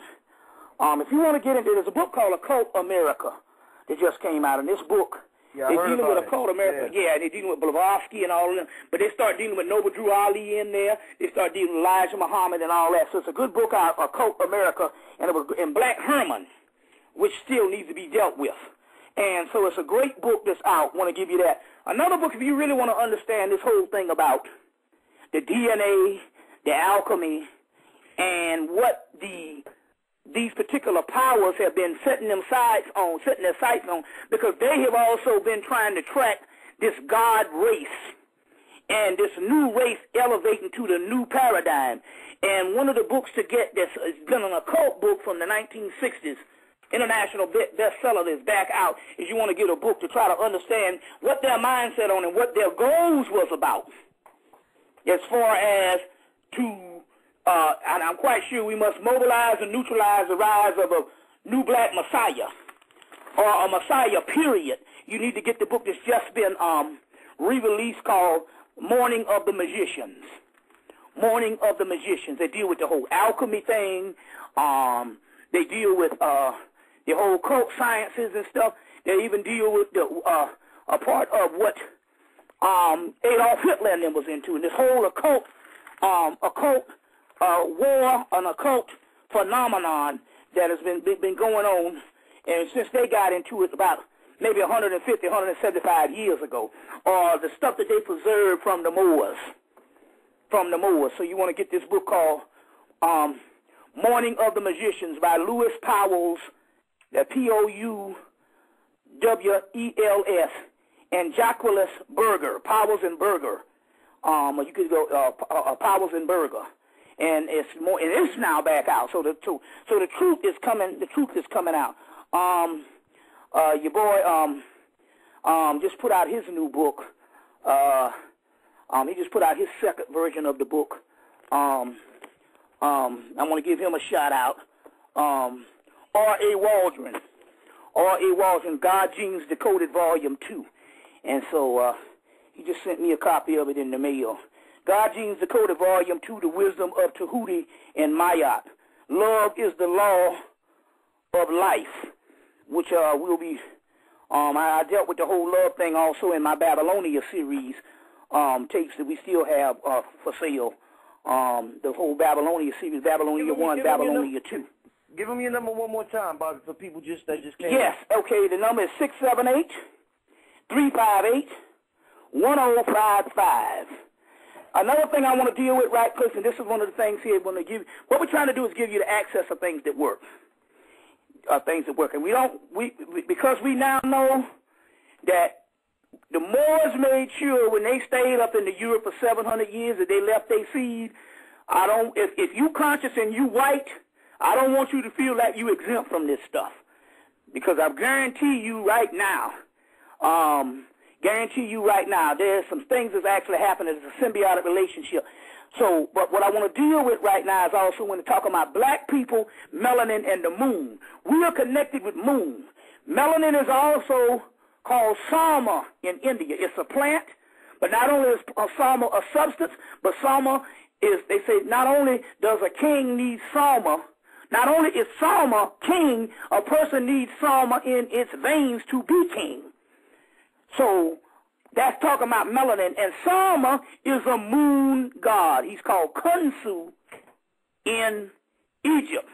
And Sama is a moon god. So the moon coincides with melanin. And if you really want to really start getting to access the maximum of your melanin, you need to get into moon magic, or what you call moon spells. There's a book called Moon Spells, How to Use the Phases of the Moon to Get What You Want, by Diane Alquist. That's Diane, then A-H-L-Q-U-I-S-T. Diane Alquist. A-H-L-Q-U-I-S-T. Diane Alquist. And you want to get this particular book called Moon Spells and start dealing with the phases of the moon, because that's key to dealing with melanin. You see, dealing with melanin and all, you see. And I'm going to start going into some mysteries of Sama, the moon god, in the next couple of months. Next couple of months. So if we can get some phone lines, we can do that. We gonna get the phone up. Go ahead, bro. Question real quick, Bobby. Yes. I noticed I got Kali shirt on. It's important for them to get up in that Kali too, coincide with Ganesha, because remember she got crazy when he got the head cut off. Yes. Well, naturally Ganesha, naturally Kali, and one of the reasons by Kali is this. Ganesha's mother is Parvati. And Parvati, Shiva teases Parvati, who is his consort, because he calls her the black one, and he teases her. She's called the golden goddess. But she's also called the black one because she has Kali on the inside of her. She's a manifestation of Kali. Now, Ganesha is her son, Parvati's son. And what it was is the reason why Ganesha was a regular child born, a regular godchild. But what happened is Shiva didn't want any kids. So when she left him alone one day, and Ganesha challenged this Shiva when he came back, because he wanted to go in the house or something. He wanted to get through, and Ganesha was blocking it. And Shiva got mad because he didn't want any kids to come to, and so as a result, he chopped Ganesha's head off. So Parvati was all upset and all. And so what happened was, is Shiva went to rectify it. Shiva found the first thing he could find, and he found an elephant. And so thus Ganesha has the elephant head and all. But the elephant is also all-knowing and never forgetful. And he also have a pot belly. So, which is also one more thing, the hippopotamus goddess. Do you have anything on that? Because I was seeing on TV how they had it where the I don't know if you watched that show Lost, and that's the only show I ever showed the hippopotamus. It was a big statue on the island that they were living in. So you can touch on that. Yeah, well, Apit attire is just, it's the ultimate symbol of the Great Mother. You see what I'm saying? It's the ultimate symbol of the Great Mother. You see, there's multiple symbols of the Great Mother, but in the Temple of Dendera, there's a zodiac. The concept of this zodiac is 90,000 years old. When the Greeks, well, it wasn't the Greeks, the Egyptian priests, when the Greeks was ruling, the Egyptian priests actually ran everything. So they would just, the Greeks would fund the money. You see, because they got into the whole financial thing, and they got ahead of the finance, so they'd fund the money for them to build a temple. The Egyptians would build the temples that they want. So they took the Temple of Dendera, or the Temple of Hathor at Dendera, Het-Heru, which is also a moon deity, because sometimes you see her connected with the moon, because you'll see the crescents on her head sometimes is a crescent moon. You see what I'm saying? But one of the things is the Temple of Hathor at Dendera, when they was building this Temple of Hathor at Dendera, they tore down an old temple and they also used the bricks, the stones, to build a new temple. But when they was doing it, they had a blueprint in the old temple wall, a papyrus sheet, that told them the dimensions and all of the meta to put back. And that zodiac of Dendera, that papyrus sheet, the concept is 90,000 years old. And as a result, in the center of that zodiac, we see the goddess Apit, Tyre, Taweret, in the center of that particular zodiac of Dendera. So Tyre is also Tiamat. Later on, it's also Dendera is Tantera, which is Tara, and Tara, the goddess Tara, is all over the earth. You see what I'm saying? So these are just the ultimate principles of the Great Mother, and you will see her in the center of that zodiac, and you'll see this little dog coming out from her. That little dog is the original god Set before he fell. But that dog represented the star Sirius also, the primordial star of all time. So, yes, but also dealing with Ganesha, dealing with the Ganesha, the reason why he has the elephant head is also to say children automatically love him when they see him, but it takes an adult to get past that elephant head, and so therefore you have to get in check with your ego to remove that obstacle, which is the ego, so that you can get past that elephant head and end up getting Ganesha's riches. And so a lot of adults are put off by him and his pot belly and all of that type of thing like that now, you see, on that particular level. So, we gonna go into the callers now. We only got an hour left. The caller number 646-727-2039. Please try to make your question as brief as possible because we have a lot of people on the line. We're going to go to the first caller calling from a 773-224 number. Caller, are you there? Yes, hello. 773-224-9607. Are you there? Okay, I guess not. That caller's been on the phone before the show started. We're going to go to the next caller. I think this is your area, Bobby. Area code 678-600. Caller, are you there? Hello? Yes, how you doing? Hey, my name is Demetria. I just want to say it's a pleasure speaking with you, Bobby. I started listening to you 2 weeks ago. A friend referred your lectures to me. And excuse me, I'm kind of suffering from a cold. But I wanted to ask a question. When it comes to all the different deities and spirits, I know you always make reference that they all resort back to one name, ancient Egyptians. Does it matter what we call them? Should we choose a specific, I don't know, culture name for each of these spirits? No, because we are all of those cultures. So whatever culture that spirit comes through, you accept that culture because when that culture was first birthed, we was there. You see what I'm saying? So we were there. You see what I'm saying? So it's like that. There's nothing outside of us. So it's not even the whole thing of going back to Kemet. You see what I'm saying? Going back to Kemet, we're still talking about the earth. It was one landmass one time and one people, and wherever you go, we are. It's even interesting here because even dealing with Kemet, now we know now that the Khmer Empire of Vietnam, or the people who built Angkor Wat was built for them. They were nothing but another branch of Egyptians. They were an annex, or they were a group of Egyptians that traveled to that part of the land, the same Khmer people. We know this now because we know that Angkor Wat was called the god Horus lives. Now, we know that before, and see, the East Indians knew based on the gods told them to build a temple in Vietnam, because the simple fact here, they were these ancient Khmer people, but also you're talking about a Kushite people. So as a result, this is nothing but their relatives. So at this particular time in the 8th century, Meta Nutta and all of that had been defunct. So therefore, the East Indians built the temple for the Khmer people, but it was originally a Vishnu temple, which Vishnu is none other than a form of Horus in Egypt. That's why the temple is called the god Horus lives, Ankh-Hor-Wat. But it was the people in Vietnam, or the Khmer people, along with the gods from the heaven realm, that they corresponded and built these particular temples. We even got people now who are descendants that said that the gods came in and helped build these temples, which gives us some relationship on how the pyramids was built. It was constructed from one dimension to the other dimension. But nevertheless, my point here is, deal with all of it. It doesn't matter where it falls. Spirits is spirits. And their spirits existed long before the cultures. And that's what we want people to get into. Because we can become sectarians or just dealing with the actual cultures.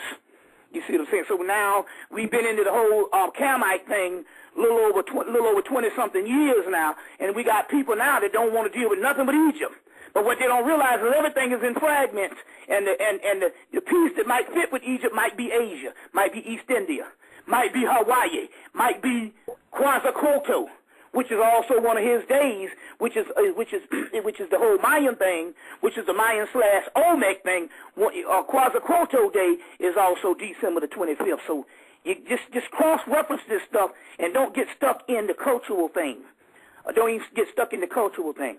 Even when it comes to the Celtic, which is the whole Wiccan thing, ultimately, if you trace them gods back, come from the same damn family. Come from the same, yes. Okay, thank you so much. All right. All right, thanks for the call. Yes. Okay, we're going to go immediately to the next call. Caller calling from 646-525 number. Caller, are you there? Yes, hello, caller, 646-525. Are you there? Yeah. I wanted to ask Bobby if he can touch on the Maurice Clemens situation of it, because he killed 4 cops. But I just find it interesting that he had killed 4 cops and yeah, well, you know, one. You know, that's well, you know, some things can be conspiracy, but you know, down here now, in this particular case, I kind of, you know, other than some popular stuff, I kind of, you know, I don't dwell on a lot because nigga could have just been crazy too. But I will say this: wasn't this the same guy that your boy who was running for president last year? That was the governor. What's the guy name that was the governor of Arkansas? Let him out of prison early. Yeah. So my point here is, Huckabee. Gave him clemency, you know. So my point here is, a lot of times when you got to ask the question, why was he let out early? Right. See, right. What was the benefit of a Republican governor giving him clemency, or you know what I'm saying? My point here is, so you can look at all that and stuff, but my point is, such a cesspool down here. You see what I'm saying? He could have been crazy. Could have been MK Ultra. It could have been several things like that. You see what I'm saying? Right now on this particular thing, we can get so caught up in all the foolishness that's going on down here until, you know, sometimes it's a distraction. You know what I'm saying? So I kind of, I mean, hey, and then again, our people just snap and go crazy too. But then again, on the other hand, you got to realize this: that there was several people that killed each other in Chicago, all those children this year. Just so happened to be the state that Barack Obama came from. We now know that HAARP has a lot to do, which is one of the keys. Remember old HAARP, the weather modification? Well, that HAARP is also based on mind controlling the MK Ultra. So they can cut on the heart of a certain city that they want to focus on. And before it was Chicago, it was Philadelphia for the last 4 or 5 years. You see what I'm saying? So this is designer mass murder, and a lot of this is also done by the MK Ultra. but also HAARP is a part of that too, which is this whole weather modification or mind control modification out over there in Alaska and several other parts of the world. It's just interesting when you get this particular movie, when you talk about the chemtrails and toxic skies, it is interesting that the chemtrails was adding to a virus that actually broke out. And they couldn't cure the virus until they found out what the stuff that the planes was dropping out, that was dropping out of the planes and stuff. So the chemtrails also have something to do with, even if the swine flu, like I said, it ultimately was going to come through the spirits casting these negative things into the pigs. When it became airborne, it's directed a lot of times, you see what I'm saying, by the chemtrails. So wash your hands and wear your hats. Yeah, you see what I'm saying? I got some of that Thuja that you've been talking about. Yeah, fresh Thuja leaf, yeah. And I've been using it. So my point here is basically most of the news is designed to be that way. You see, it's designed to be that way. You see what I'm saying? Yeah. Yes. So I don't rule out anything, but shoot, I do know that at this particular time we got crazy people. Period. You see what I'm saying? You know, I just saw this movie Obsessed with Beyonce and the guy Idris Elba, and the behavior that the white girl was doing. I said, damn, I come in 99, I had been given a blueprint of the same behavior that happened every year during training camp with the new football recruits from pro football. And it don't just be white women, it be black women, white women, and people from all over the world. They come from all over. And so how long that boot camp, they'll get a hotel for 3 months. And for 3 months, and they do anything under the sun to get those football players to marry them. And when I looked at this movie the other day with Beyonce, I'm like, you know what? When the sister was telling me the blueprint on what they do at the football camp and the basketball and the baseball, and she was telling me that these people set up in these hotels, I said, damn, I would damn if this girl ain't doing the same thing in the movie. Yeah. You see what I'm saying? Yeah. But they do. But they say every year they got women come from all over the country. They go to these when these rookies come in, and these other football players get back, and they will do anything, and they will stay there as long as the season, as long as that preseason or whatever it takes, that training until they go into preseason. They set up camp. So what was happening there was also a blueprint, You see what I'm saying, on what they do. It's the same flim-flam game. Same as the Ghanaians and the Caribbean and all them do to get people to marry them in this country for the green card. They got to call it the flex, the flim-flam. Get a fat black girl with a low self-esteem, raise her up and call her the goddess of the universe, and she marry them, and they bring their whole family over on their ass. Same flim-flam, but it's the same thing going on in the football camps. And you saw a glimpse of it in that movie Obsession. Do anything to get that professional man. You see what I'm saying? So it's a universal shit. Yeah. All right. Thanks for the call, brother. Yeah. All right. Get to the next call. Okay. All right, we're gonna get to the next caller, y'all. Caller calling from 313-736 number. Caller, are you there? Yes, caller from 313-736. Caller, are you there? Oh, just listening. Okay, brother. Thanks for listening. Remember, people, also this is a time for Obatala, the Yoruba deity that governs the head. Obatala, the god of white, that governs the head. He is the ultimate pineal god.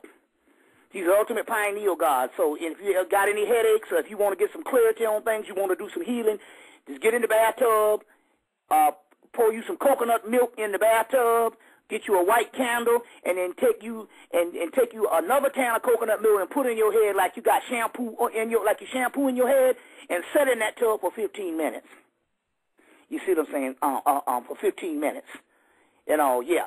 And he deals with the whole crown chakra, and that will enhance the crown chakra, knowledge, pineal gland, the whole 9 yards, and open up some of those areas called the epiphyseal gland in the brain.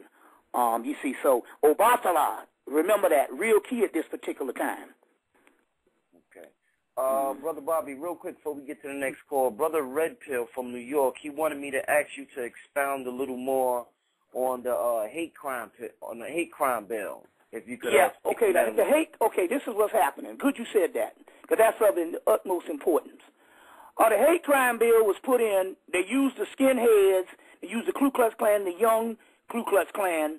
They used the skinheads, and they used them to pass the bill through. Now, Barack Obama has signed the hate crimes bill. Well, most of the people, they'll use them to pass the bill through, but this bill now is now more than ever passed for the simple fact it is for what they call neo-terrorists, or the terrorists. And in this particular case, they're talking about even if you stand on the corner talking shit, then that's a form, if you offend somebody, that's a form of a hate crime. Now, they've got this thing, they've had this thing in London for years. Farrakhan is banned from over there. Chuck D is banned from over there. You see what I'm saying? I think Chuck D was banned because he said the follower of the Farrakhan on the second album. You see what I'm saying? So they had this thing for years over there, and a lot of this thing ain't got nothing to do with you a terrorist. That could also got to do with what you say. And if you offend somebody, that could also be a hate crime. So therefore, all the Hebrew Israelites and all these Black Panther Party, all these people talking shit, you got to understand that goes under the hate crime laws now, and your options are not what they used to be. And I've been telling people for years to get off the street. You see what I'm saying? Running their doggone mouths and stuff like that, because as of the last couple of weeks or the last month or two, the hate crime bill is in effect. And a lot of times, it's just like the guy, what's this guy name? He's a real big, he'll come to me, and then the Ku Klux Klan guy. And he even told Reverend Bufont, what's your boy name? You know Reverend Bufont, from New York. No peace, no, what's your boy? Al Sharpton. He told him, don't you know that any bill you pass for me is for you? So therefore, this bill is passed, but we are the ones that's going to get the bulk. You see what I'm saying, of the chastisement of that. So at this particular time, be careful on what you say, because you might offend somebody. You see what I'm saying? Yeah. And so therefore, if you look at the real specifics of this hate crime law, that's opening your mouth on verbal abuse is also a part of that. You see what I'm saying? So time is out for all of that bull. You see what I'm saying? Because the hate crime bill is here. And the hate crime bill is also goes up under the terrorist bill, and all these, so, and every last one of these black groups is a part of that terrorist bill. You see what I'm saying? So you do your little UCC up under the guise of the Moors. That's a part of the doggone terrorist group. You see what I'm saying? You see, and they're going to jail all over the world. But now the hate crimes is here now, as well as the terrorist crime, and there you have it. So I'm just trying to tell you what time it is. You see. Okay. We're going to go to the next caller. Number 347679 number. Caller, are you there? Brother Rich, this is me, Eric. I'm just listening. Okay, thanks for listening, brother. Hey, don't click me off, Rich. Keep me online, brother. Okay, brother. Peace. All right. All right, caller from 314-865 number. Caller, are you there? Caller, sir. I say peace to all guys and goddesses unknown. Hey, listen, Peace. Bobby. You Peace. had dropped a long time ago, and I'm glad the brother asked that question about them murders. But years ago, when you had started dropping on that, you said that the energy is escaping the human body, especially in the black people. So I think a lot of that got to do with the fact that this change that's coming, what we're moving into in terms of the new elevation, is causing these things to happen. Of course, that man got his thing out here working on our mental all the time, like you explained about the heart and the mazes and all that, and that's still working. But you had dropped it years ago, and you said the energy getting so strong now till it's escaping the human body, because I look at these brothers out here, man, and sometimes they don't even look like they straight. That's the one thing I wanted to, say about that. Well, also you have to look at this like the Highlander movies. Mm-hmm. You see what I'm saying? And I got the more a person's head get cut off, the more the other person get quickened. Right. You see what I'm saying? So the more these people die, the more it's an ally. It's just like the Obi-Wan Kenobi said, if you kill me, you know I'm only going to get stronger. only gonna get stronger. It's only gonna get stronger. So it's just like Michael Jackson. It's just like Michael Jackson. Bobby, you can go on. I'm gonna mention two quicker things because I know y'all got callers in peace, and this is the first time to the show, and I'll go quick. Thanks for mentioning Henrietta Latt, because I read that about 15 years ago. They deconstructed that woman's whole damn body. All the way down to get all of, the fundamental elements out the black woman. And in the city where I'm at now, 314, people know what city that is. We ain't got to discuss that. But the cracker had built a building over here and spent like $20 million of it off the college across the street from the abortion clinic, and Planned Parenthood got in here and was giving the sisters abortions, and they was taking the fetuses and running them right back over across the street and experimenting on it. And there you go. And every major university is by some black area, including Yale. By some black man right around the corner from the hood.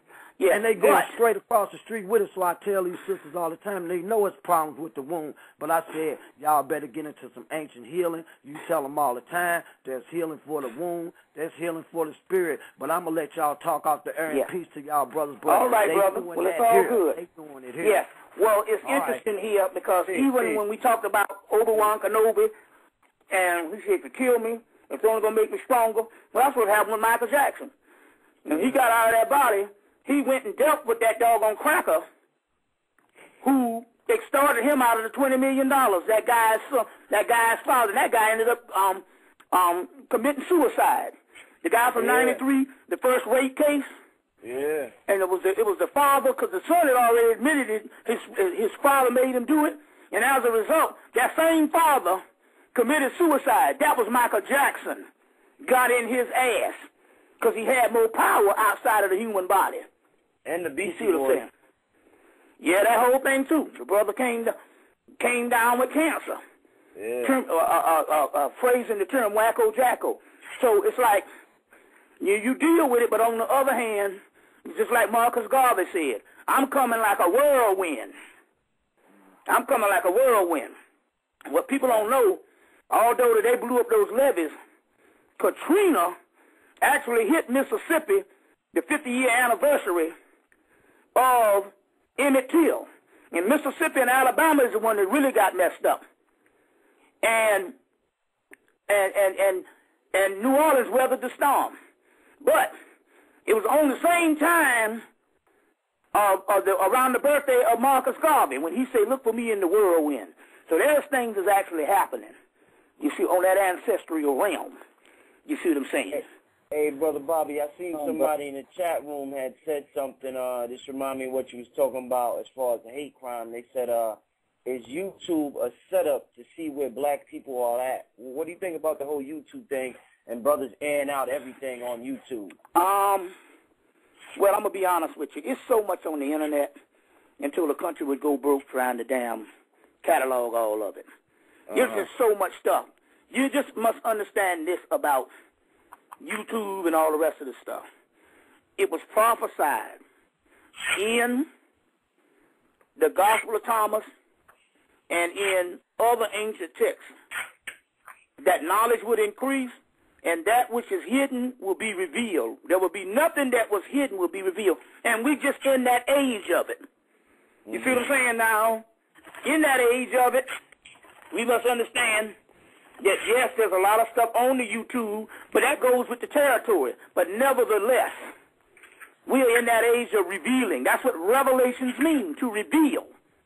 You see what I'm saying? To reveal. And so nothing would go unheard of in these particular days. You see, so basically that's what that is. Now, yes, you got all types of people on YouTube, but it's nevertheless, it still provides the voice. Take, for instance, I was at the top of my game in the lecture world. As of the YouTube, I've got a whole newfound civilization. You see what I'm saying? Mm-hmm. You know, and so that means that this stuff was prophesied to be this particular way. You see, so, you know, I know it's spirit, or otherwise it wouldn't happen. You see, so yeah. And to everybody listening, I know a lot of people listening, please call this brother to get his lectures from the 90s, his classic lectures. y'all don't know what y'all missing out on. And I regret, I lost some of them. I had them on VHS. I used to get them from Big Man, Shabazz, Sarnetto, all of them. But if y'all don't have Brother Bobby's lectures from the 90s, y'all missing out on a lot, man. This brother was Kobe Bryant in his prime. So call the brother. Give him the number one more time. 678-358-1055. 678-358-1055. And like I said, you can also get the picture packet, the angelic stimulus package. People always need that financial stability. Hello? Yeah. Right. Mm-hmm. Okay, we're going to get to the next caller. Keep it moving. Caller number 646-727-2039. Calling to talk to Bobby Hemmett. Let's get to the next caller from a 216-798 number. Caller, are you there? Yes, caller from a 216-798 number. Are you there, caller? Okay, I guess the caller's just listening. That's cool. Rick. Yeah. Yeah, real quick, let me ask Bobby this question real quick. Bobby, there's a powerful energy that I just got to find out the name of, that I got to find out surrounding me. It's called the Caribs. I've come to find out there's some Indians that's here in America that's what's called the Caribs. Do you know anything about that? Because it's some real powerful energy. Yeah, the Caribs. That's where Caribbeans is named after. Hey, the Caribbean is named after and Dr. Ben tells us that the Caribbean is named after a group of indigenous people that was exterminated. Yes, so that's right. here you got here now is these entities coming back. Just like the Hula spirits. You see what I'm saying? That the brother Taurus was talking about for Chattanooga. Now the Caribs. And if you're getting that particular information, that is that return of the great old ones. And those Caribs is none other than an offshoot of the Olmecs. It all comes together. You see what I'm saying? But they were some of the people that were exterminated. So they real powerful, man. They come in. They real powerful. As a matter of fact, even Haiti, which they found out was a part of Atlantis, even Haiti, they talk about an indigenous people that was there before the Haitians, and it's a real powerful spirits. We could even say that La Santissima Moete, the goddess of death, or the god of death, one or the other, that La Santissima Moete would be one of those ancient primordial Olmecian spirits when you take it back far enough. So yes, real powerful, the Caribs. So basically you do an invocation and call on the Carib spirits. But but go and do the research. If you can find an ancestral name, that can be as a god, but if you can find a god, that would be even better. But go do but in this particular case, if you can't find the gods, if it's so old, try to find some names of these particular spirits in the guise of ancestors before they wipe them out. And that would act just as good as a god force, and then invoke them. Because this is all returning of the ancestors. Yes. All right. Give me some calls. Let's get to the next call. Caller from an 804 area code, 804-926. Caller, are you there? Just listening, bro. All right. Thanks for listening, brother. All right. Next caller from a 256 area code, 256-683. Caller, are you there? Yes. Caller from a 256 area code, 256. I'm just listening, brother. Okay. All right. Y'all got to have some questions for Brother Bobby. I know y'all got some questions for him now. Caller from, this is a private number here. Let's see. Caller, are you there from a private number? I guess they want to know. Well, let me say this. This is the time for Bes. Bes is the Egyptian god that is also a form of the Twa people. It's called the Pygmy, but it's originally the Twa people. And Bes time is right now. Bes end up becoming the god Pan. He becomes the leprechaun. Is a form of Bes. And his time is this particular season right now. because the symbol at best represents the quantum world, the spirit world. And so this particular season here, we're going into realms bumping together. So also pay close attention to the god Bes. If you see the leprechaun, that's a form of the god Bes. If you see the Greek god Pan, which is the Phoenician god Pan, that's a form of Bes. That's also a form of Bes. Very key. And also Bes was found at the temple of Angkor Wat, as well as Urzuli and Oshun at the temple of Angkor Wat. So all of this stuff here we're dealing with. And remember I was talking about last week about this whole thing about the swine, and the swine is now was this energy of the ancestors putting all of their issues and all of their karmic patterns and stuff for the last thousands of years into the swine, which contaminated the swine and made things go airborne. But they also talk about it, and I was trying to, it was a book, the Isis Thesis by Judy K. King, and I was trying to remember last week what was the name of this gene. It was a swine gene that shuts down all spirits. That's why you don't need to eat the swine. And the name of this gene is called the hedgehog gene. And it's a gene, and the Egyptians talked about it, because this is coming from the Egyptian text. It's called the hedgehog gene, and it shuts down the body. So this is, I couldn't remember it last week. So give me some questions. Okay, let's get back to the phone lines. Caller from 347-413 number. Caller, are you there? Yes, greetings. Greetings, Brother Bobby Hemmett. Yes. Just wanted to shed some love into the room tonight. Thank you, Brother Rich. You know me. I come and see you, buy your videos, and support you as often as I can. I want to say peace and blessings to Brother Panic, to Sister Rain, and also Miss Blue. I love you all, and I appreciate the knowledge that you guys go forward and share. Peace and blessings. All right. All right. All right, yes. Peace. And, like I said, we pay homage to just about anybody who has something to say other than attacking each other. You see what I'm saying? So that's one of the deals. So that's great. Go visit the man's site down there in Brooklyn, right there with Flatbush in the cab. No, Fulton between Hanover Place and Bond Street. Yeah, go down there and access, go and see what the brother has and stuff. He got some, all different types of libraries and stuff, things that's actually happening. You right. See, yeah. Okay, let's get to this next caller. This looks like an international call or something. It's 442-086 number. Caller, are you there? Hello. Yes, how you doing, caller? Where you calling from? I'm calling from London. All right. Okay, how you doing, brother? You got a question for Brother Bobby? Yes, I do. I wanted to know more about if Brother Bobby knows about the Mutapa empires in Southern Africa. Yeah, Mutapa. Yes. Do you know anything about that, or what I do know, the person who was the expert on it and talked about it was Dr. Ben. And I think Africa Mother Western Civilization talks about it.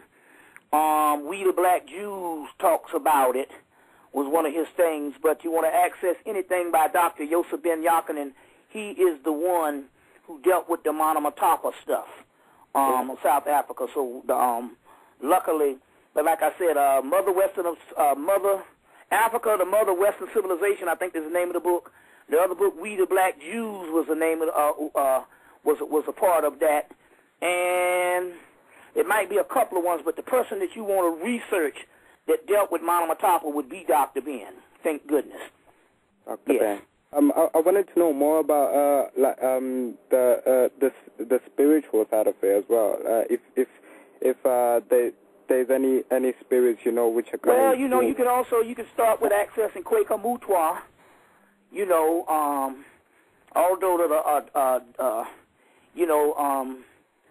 David Icke wanted him to go one way, he went another way, but his stuff is still valid in the particular aspect that some of the things that Quaker Mutwa said ended up coming true. And so you want to get any stuff by him, access some things by him. You know, and remember now, there's never nothing truly lost. You can always tap in if you can, you know, get any of those particular deities and come and bring them through, like Unkulu Kulu. Yeah. Unkulu Kulu, and we also know that Unkulu Kulu later on ended up in H.P. Lovecraft dreams as Cthulhu. So the whole Cthulhu mythos will also be South African mythos. The great old ones and stuff, but Unkulu Kulu is actually, Cthulhu is actually Unkulu Kulu. So now, on the other hand, one way you would also do it, because you can always retrieve this information that is always in the Akashic records. Call on Unkulu Kulu, you see what I'm saying? And if you can get any good readers, if you can do it yourself, but if you can get any good readers and bring them through, and then make a transmission and get some of that particular history back, because none of that is never truly lost. Never truly lost. I was talking about a guy last week. It was talking about, you know, black people, and no matter how much they express themselves, if they disappear off the earth won't last at all. But the name of the guy's book was called Explorer Race, and he was channeling a deity called Zeus. Not Zeus, but Zeus, and the guy's name is Robert Shapiro. If you could get that book, Explorer Race, and I think he wrote a couple after that one, but that first one, Explorer Race, and the one after that by Robert Shapiro. But it's also talking about this transmission where he goes these thousands and thousands and thousands of years of black history. And this is a white guy. You see what I'm saying? So you can also bring that particular, nothing is never lost, and you could also channel those energies in and get that particular history. And that's what we implore you to do. Since it's something that you're interested in, it means that those particular spirits are calling on you for that. Just like the spirits was calling on the brother based on the Kara thing, and just like the Huna spirits in Hawaii is calling on the brother Taurus in Chattanooga. They're trying to come through. So in so many words, what this thing here is break down that in Unkulu Kulu, and in actuality, bring those spirits through. Bring those spirits through, and then give a detailed thing on some of the history. Nothing is never lost. You see what I'm saying? Nothing is never lost. It just exists on another plane, in an invisible plane, or in an invisible college, they call it, or the invisible library, which we know as the Akashic Records. So nothing is lost. And so don't fix anything in your mind that we lost anything. We didn't lose nothing. It's still there. It's just like a woman now channels a deity in Ethiopia called Orseti. Orseti. We know that Set was a primordial god that came from Ethiopia. It was the god that Osiris and all them got their attributes from before it was turned into the devil. Now, all of a sudden, there's a woman in Ethiopia channeling a deity called Orseti. And then all of a sudden, this March, Akhenaten, or Akhenaten pops up. You see what I'm saying? It pops up. And I talked to him. You know what I'm saying? We got the transmissions. And he's the Ethiopian angel. And I did a lot of these are coming. They're coming through. I mean, what's going on? Are they starting to come back, or what? Everything is the return of the gods. Now, what they do here is a lot of times, and I'm gonna tell you what they do. And this is what's happening. A lot of times they will not come in transmission with you if you don't have a tablet and a pencil and a piece of paper. So you get you a long tablet, and when you let them know that you are sure and you serious about them coming through, then they'll come through. You see what I'm saying? A lot of times they're not going to come through if you're just walking around and they got some ancient primordial stuff to say, and you don't have the tools to document it. So what you want to do to show that you're serious about this is to go and buy you a nice tablet, a nice a writing book. You see what I'm saying? And to show that, and then they will come through, and then you invoke them, and they'll come through. But a lot of times they're not going to come through if you're just sitting up there and you're not going to catalog it, because this is cataloging for us. You see what I'm saying? That's all I've been doing for the last 18 years, 19, 20 years. It's cataloging stuff for the people. It's not my knowledge, it's the people's knowledge. You see what I'm saying? And so that's what you need to do. And so what you do is you get you a tablet, a nice tablet, you know, and the first thing you do is you open the front page and you put Unkulu Kulu on that baby. And then, after that, you wait for those entities to come through.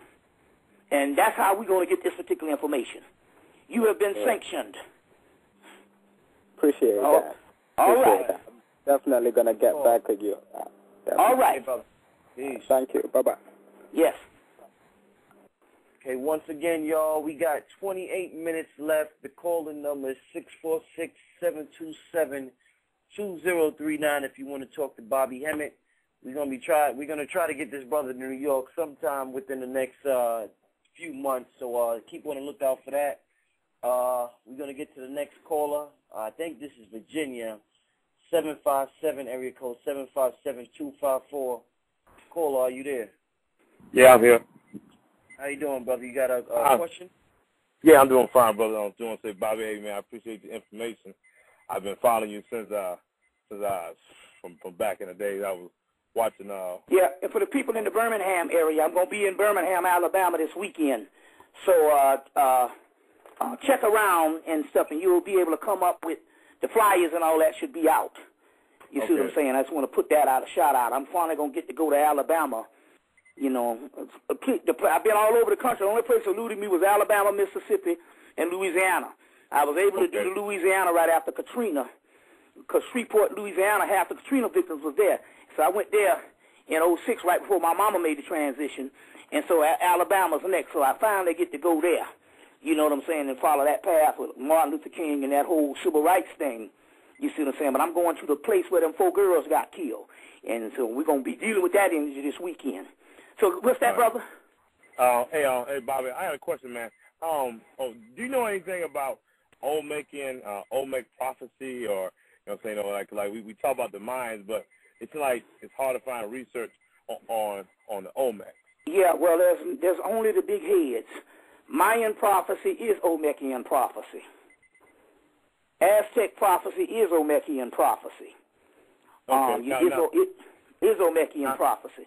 Now, how does that connect to the Washitars and all that? I mean, because I know the Olmecs are descended from the Dogons. So, you know what I'm saying? Well, no, because the Dogons is a little bit later than the Olmecs. Olmecs is very primordial. As a matter of fact, when you see them heads, those heads, the reason why you don't have a lot of writing and stuff, because those heads used to be when the gods used to walk the earth. Okay. So when you see them heads, that was a primordial time of the gods. We talking about Atlantis. You see what I'm saying and stuff. So it goes back a little further than the Dogon. You see what I'm saying? Because I was listening to a lecture by the Empress, and she was saying that the Olmec, you know, descended from Mu. You know what I'm saying? Mu is years, thousands of years before the Dogon. Thousands of years before the Dogon. Mu is Lemuria. And Atlantis and Lemuria, and when you see those heads over there, that is that was the time of Atlantis and Lemuria and stuff. And also we could even say that's when the earth was one land mass. So it's long. So it's so primordial that the only way you're going to get some information again is, like I told the last caller, you're going to have to tap into the transmissions. Other than the Mayan stuff and all of this, you're going to have to tap into the transmissions to pull some of that up, and maybe that's why you're asking this question. Maybe you got your goddamn orders. You got your sanction now. Get the piece of paper, write them Olmecs down, and tap into the transmission. We have to start looking at this thing as a spiritual approach. You see what I'm saying? And pulling stuff down off these Akashic records, or what they call the Hall of Records. The Hall of Records are inside your brain, and you got access to them. For when you ask the question, it's actually a transmission. It is a channel. It is your soul saying, hey, why don't you do it? Because you're not going to really find much other than the later stuff, because this was a time when they were the gods. And Atlantis is nothing but the fall of the split of the male and the female split in half, and the fall of Isis and Osiris as one entity. In so many words, it's nothing but the deepest regions of your soul and stuff like that. And you can tap in and get that particular information.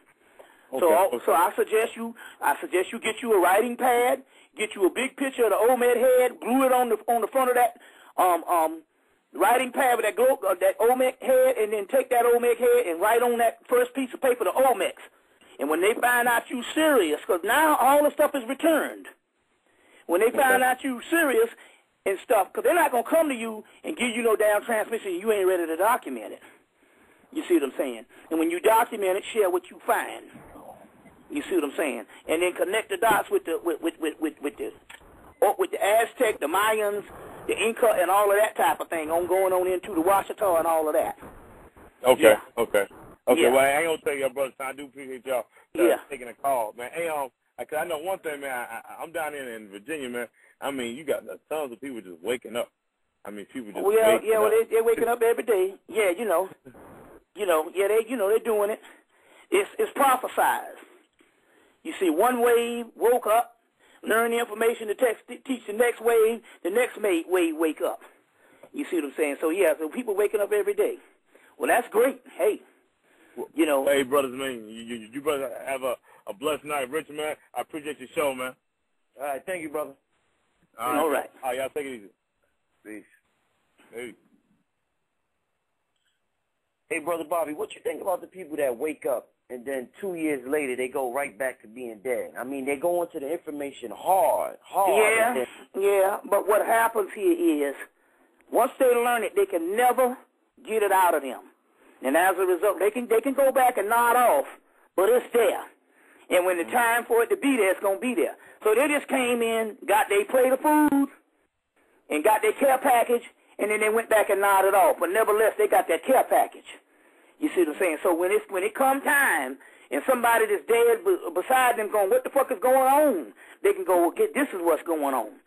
I went and got this care package a couple of years ago, you see, and went back to sleep. Right. So it's the same thing. It's the same thing. Once you learn it, you can't forget it. You see what I'm saying? Now, they can go into remission. They can fall off the wagon. It's just like a 12-step program. You see what I'm saying?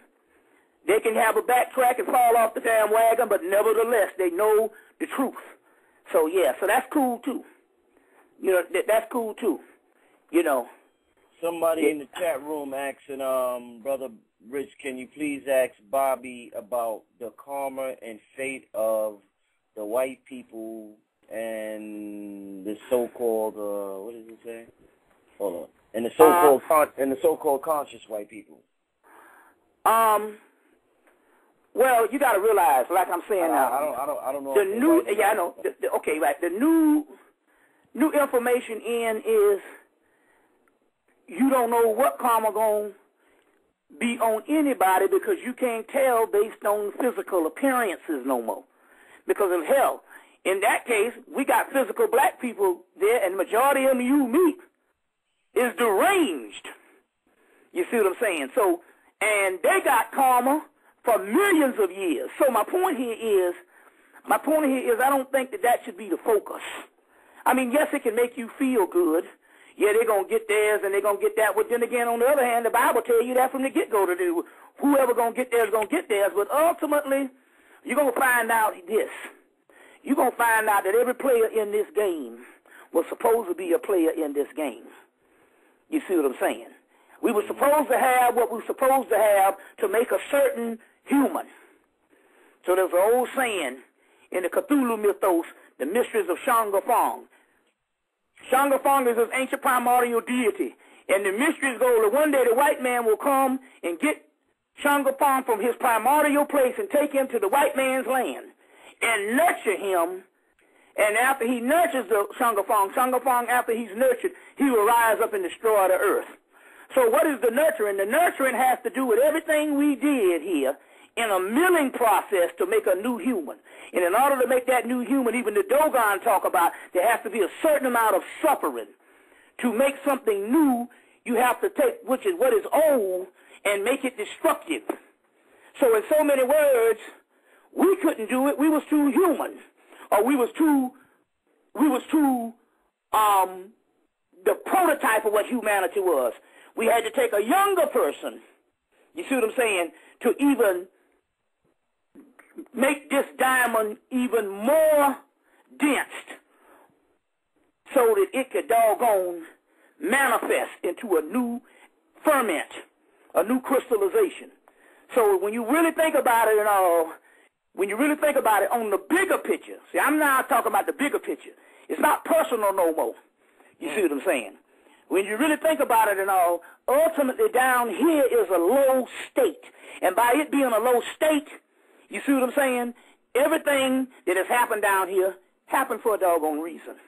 and stuff like that. So my point here is you don't know who is what and what is who. The key here is if you are conscious right now, you need to focus on your path. Because everything down here is going to go where it's going to go. Right. You see what I'm saying? Everything going to go where it's going to go. You see what I'm saying? Even if you destroy that, what you call is conscious, that you call that is evil, you actually changing the process of it and putting it out of its original state. So in any way, that wins. Everything wins in this change. Everything wins in this particular change. You see what I'm saying? So that's what's actually happening. You know. Another brother, I see Brother Red Pill in the chat room. He wanted you to elaborate more on the ancient gods being reincarnated right now. Into ain't nothing to elaborate on. It's a reality. For the mere fact that we talking, we're ancient gods. We all knew each other in a past life. You see what I'm saying? Everything is returned. You see what I'm saying? It's all one. We just don't know it. Hell, the whole kingdom is one. You see what I'm saying? The actual kingdom is here now. They say that the kingdom is spread out upon us, and we just don't see it. Because our concepts of what that is. Guess what? We were never local in the first place. We were never long distance in the first place. We were one, and our reality is based on our concepts and our knowledge to get past this illusion. You know, it's all right here before us. We just don't see it. So that's past tense. We are the ancient God. This conversation that we're having right now, and whoever is listening in on, I don't give a damn what race you are, that's a part of the ancient aspect of it. Because my point is, let's even take white folks. If this was not for them, they would have been there and hung up the damn phone. You understand what I'm saying? So the ones, you see what I'm saying, that's understanding this and trying to get this particular information, you're supposed to get this particular information. You see what I'm saying? So now I'm into looking at the bigger picture, because what has happened, the whole racial thing has already played out, and that has already been done. And and what it was is we have now gotten to the threshold in the doorway, and ain't no need to even talk about some shit that we can't do nothing about.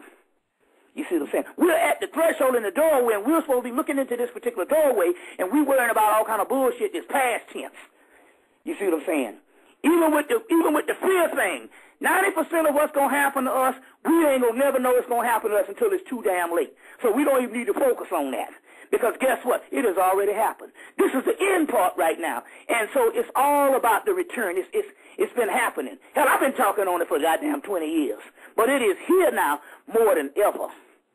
It is here now more than ever. You see what I'm saying? It's just that we can't be distracted. Like I say, take a notebook. This time, take a notebook and make you a magical diary and jot down every little thing that you might think is spiritual. Your car might break down. But up the street, there was going to be an 8-car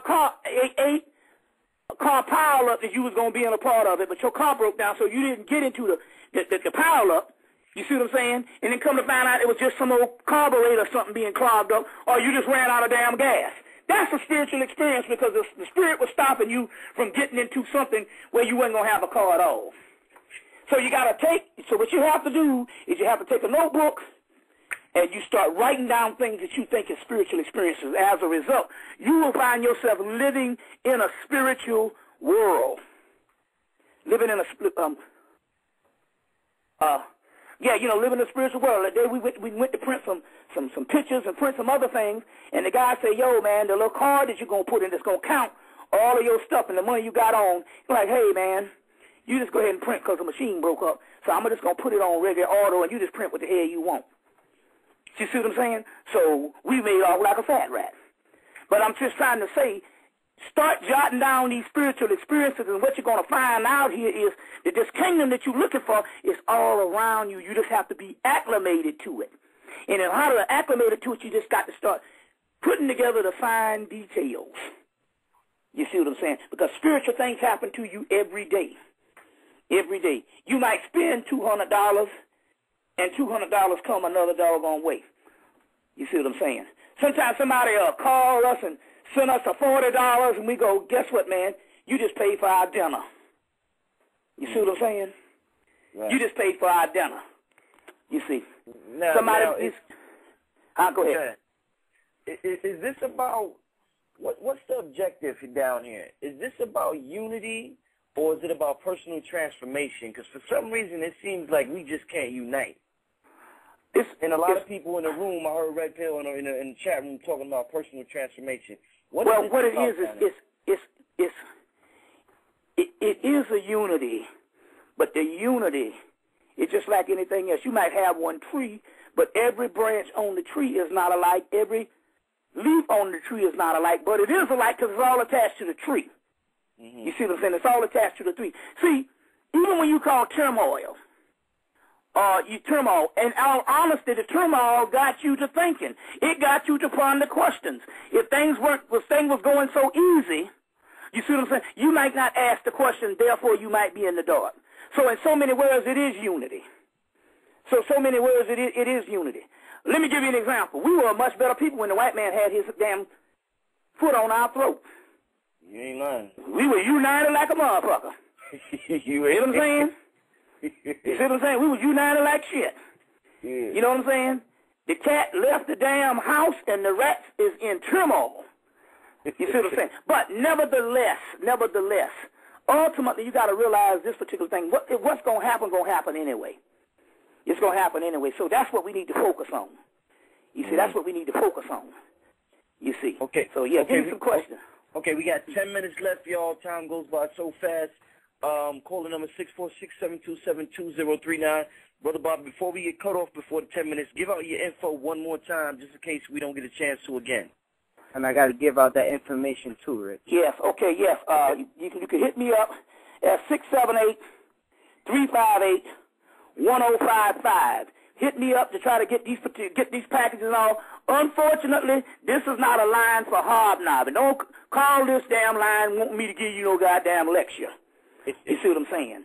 Buy the damn lectures and learn yourself. So this ain't no questions if you get your goddamn big toe start hurting. Don't call me up. You see what I'm saying?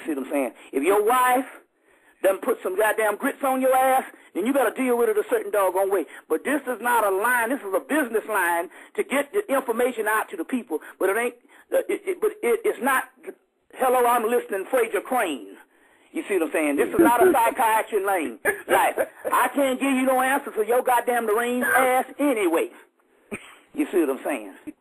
You know, so that's what this is about. I need to do that. So it ain't no thing to pull up and say, hey, I want to ask you this damn question. No, ask yourself the question. You see what I'm saying? Because it's something you got to get through. So, yes. We going to get to the next caller, brother. Caller from a 201993 number. Caller, are you there? Yeah, peace, brother. Brother Jahar. Peace, Bobby. Yeah. Peace, brother. Yeah, I have a question. As you mentioned that Jesus Christ and Mithra had something in common, I wanted to ask you about Jesus Christ and his name being Yeshua in Hebrew, and how he have a connection. Do he have a connection with Elegbar? Because Elegbar name and is Ishu. All of that. Ishu. In the mythological phase, Jesus say, "I am the way." Elegbar is the way to the lowers. You can't get to the Father but through the Son. Well, Elegbar, you can't get to the lowers or the Orishas but through Elegbar. Ishu, Yeshu, it's all the same if you understand it in mythology and understand that it wasn't no historical person. Then you'll understand that Obatala is the Christ, Shango is the Christ, Ishu, Elegbar is the Christ. Different components. There's 7 chakras, there's 7 African powers. You see what I'm saying? So if you understand this thing, see, what throws us off that we can't find the commonality because you're still thinking of a historical person that never existed. That is a Roman invention to throw you off. Christ was an attainment. You attain the level of Christ. Just as I have done great works, greater works ye shall do. Is it not written in the law that ye are gods and the scriptures cannot be broken? John chapter 10, verse 34, 36 or whatever. God stand on the congregation of the mighty and judges among the gods. You see what I'm saying? Yes. And he called them gods. But the point I'm trying to make here is we've been duped by a 200-year program in Roman society to historicalize sublime mythology. And as a result, it shuts all the other gods out that's got the same attributes that are in you. It's only telling you components of your own self, and the Christ is the attainment. So when I say Obatala is the crown chakra, that's the same crown chakra you see when you see that halo around Jesus' head, but it wasn't a historical person. They was talking about a person in the future, and that person in the future is called the Horus lineage, a race of people that will live in the last days. They are pre-existing spirits that will live in the last days and reestablish Mayat, called Hemmit, Temple of Dendera, Hemmit spirits. Hemmit spirits, Hemmit beings, Hemmit beings. We're talking about a race of people. If anything, the prophets came through because I'm a Hemmit, born Hemmit. Didn't change my name to Hemmit. You see what I'm saying? Came up from Egypt to the Gnostics, in France, from the France to Iowa, from Iowa to the amalgamation of the Creole, Oklahoma, Hemmits, Argonaut, and Stellas found in the same doggone thing where my ancestral line goes all the way back to Kemet. I can trace the shit. You see what I'm saying? But the point I'm trying to make here is that, but the Christ was an attainment of a race of beings that will reestablish Mayat. Do you know the word Mayat and Christ is the same if you understand it on the alchemical thing? So in the Hermetic text, they say it will be a group of people in America that will reestablish Mayat, the Christ. Mayat is the coming together. They tell you reciprocity and all that. They got different, there's those laws, but in the alchemical and the advanced spiritual, it's the coming together of the great works called Mayat. It's called Tikkun in Kabbalah. Humanity finally going into what it was supposed to be because the human process was an uncompleted process. And once it's completed, it's called Mayat. In Egypt, the Christ. You see, Christos, or crest, the crest Horus. You see what I'm saying? Or the hero Heru, the face of God, and the great face of God, Pineal. You see what I'm saying? And they had shit to do with no human being running around in the Middle East getting slayed. He died as Osiris. He died as Tammuz. He's died as 17, 18 crucified saviors. You see, but he lives in this coming together now of the modern-day Horus lineage. And anybody that's got some consciousness right now is a part of that. That's why you can't go based on skin color or how black you are. You know, I got more melanin. That's just melanin in your melanocytes. If you black of the ace of spade on Africa, that's to protect you from the sun. But we're talking about some shit in the central nervous system, the golden fleece, the alchemical aspect of this thing. In the West, the Son of Man is the Son in man. You see what I'm saying? And so that's what that is. But don't even trip on that, because, see, y'all still bring that to a historical person that never existed. Yeah, but you are right. Yeshu, Wa, and Eshu even got Jacob and Esau, the two brothers. You see what I'm saying? That's Horus and Set. His uncle, the two ye brothers were Jacob and Esau. But Esau is Eshu, and Eshu is Elegbar. All this stuff comes together. Okay. Yes. Right, we got. I appreciate that. Peace. Yes. Thanks for calling, Brother John. We got 5 minutes left. We gonna get one more caller, Brother Bobby. Real quick, Miss Blue is in the chat room. She wants to send her love to Brother Bobby. Much love to Miss Blue. She's been helping me a lot out tonight in the chat room, and go check out her show on Blog Talk as well.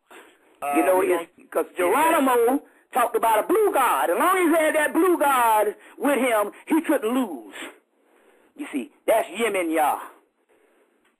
You see, that blue deity, Lapis Lazuli, the blue one, Krishna. You see, it's all good. All right. We going. You there, Brother Joel? Yeah, I'm waiting to give out that info real quick. Okay. We got 4 minutes left. You want to take one more caller, Bobby, or you just want to get into the info? We can do it. Yeah. All right, one more caller.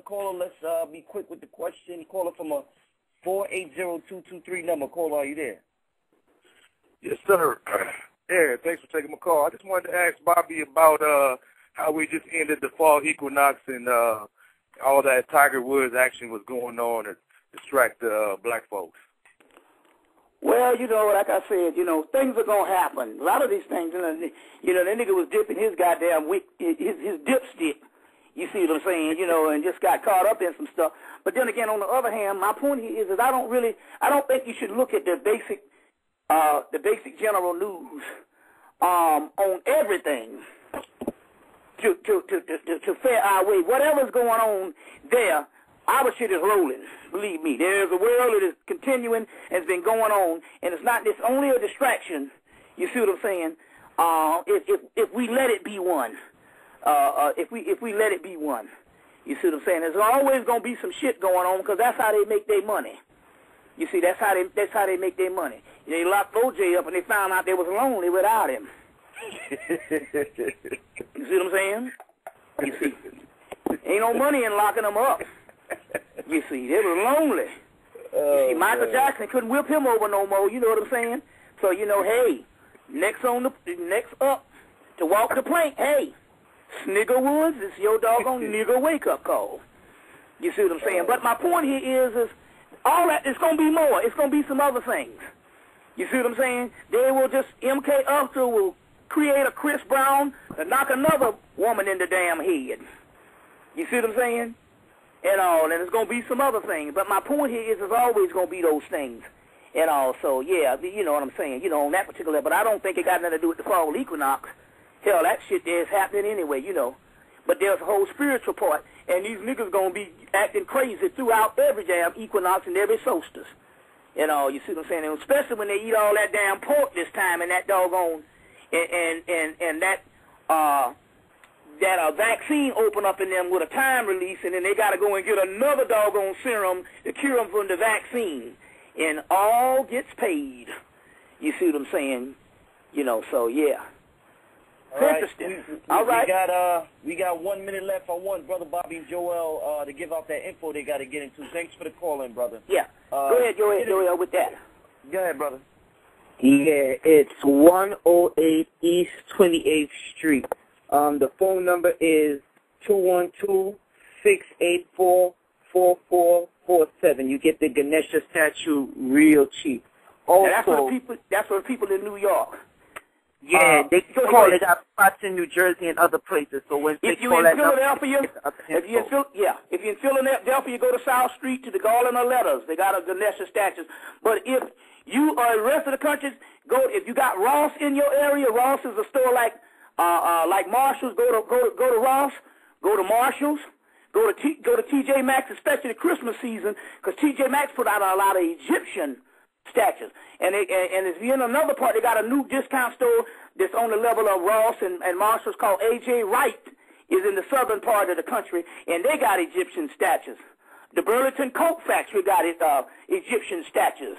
So they're going to have a lot of them at TJ Maxx, so get your statue, but you're going to find some Ganesha statues there. That's the elephant head deity. You was going to name another place? Yeah, real quick. You want to get yourself a stone called Azulite. Azeztulite. Those white people are all up on it. Look it up. You want to get an next stone called rhodozite. Look up those two stones. You see what I'm talking about. Those is a must-have. Yes, and you can always contact me, because I sell pictures of Ganesha. So if you can't get those, and contact me, but you got to get it in the picture pack with 100. It's 100 pictures for $50, but there will be some pictures of Ganesha in there, and that's 678-358-1055. 678-358-1055, and also there's the god Hanuman. There'll be a picture of him, because that's also a connection. So that's the monkey king. All this shit is hot right now. But right now we on the Ganesha tip. And also we got about 20 seconds left. I want to close out the people in the chat room going crazy, asking for another hour. Just keep in contact with the website. You never know what we might do. But like I said, we definitely trying to get Brother Bobby into New York. Thanks for calling in. We love all the callers I could get to. I'm sorry. I'll be also doing another one for Brother Waldron soon. Doing another blog talk. Like I say, he paid his money, R.A. Waldron. And so we might be doing something in the next week or so, week or two. So just keep your ears open. Like I said, what we're going to do is Panic is it's told me a new system. We can go through his command central and all. You see what I'm saying? And like I said, you know, and this stuff will be posted on my Facebook, Panic's Facebook. So also that's another link. Yes. So we'll be back. Same bat channel, same bat time. Big up to Brother TJ, a.k.a. Vishnu. Oh, yeah. Right. Yes, Brother TJ. Remember, now, I'm going to be in Baltimore on the 19th, so we hooking up with TJ also. So it's all good. All right. Thanks for calling in, y'all. We love y'all, and we'll see y'all next time. Peace. Yes.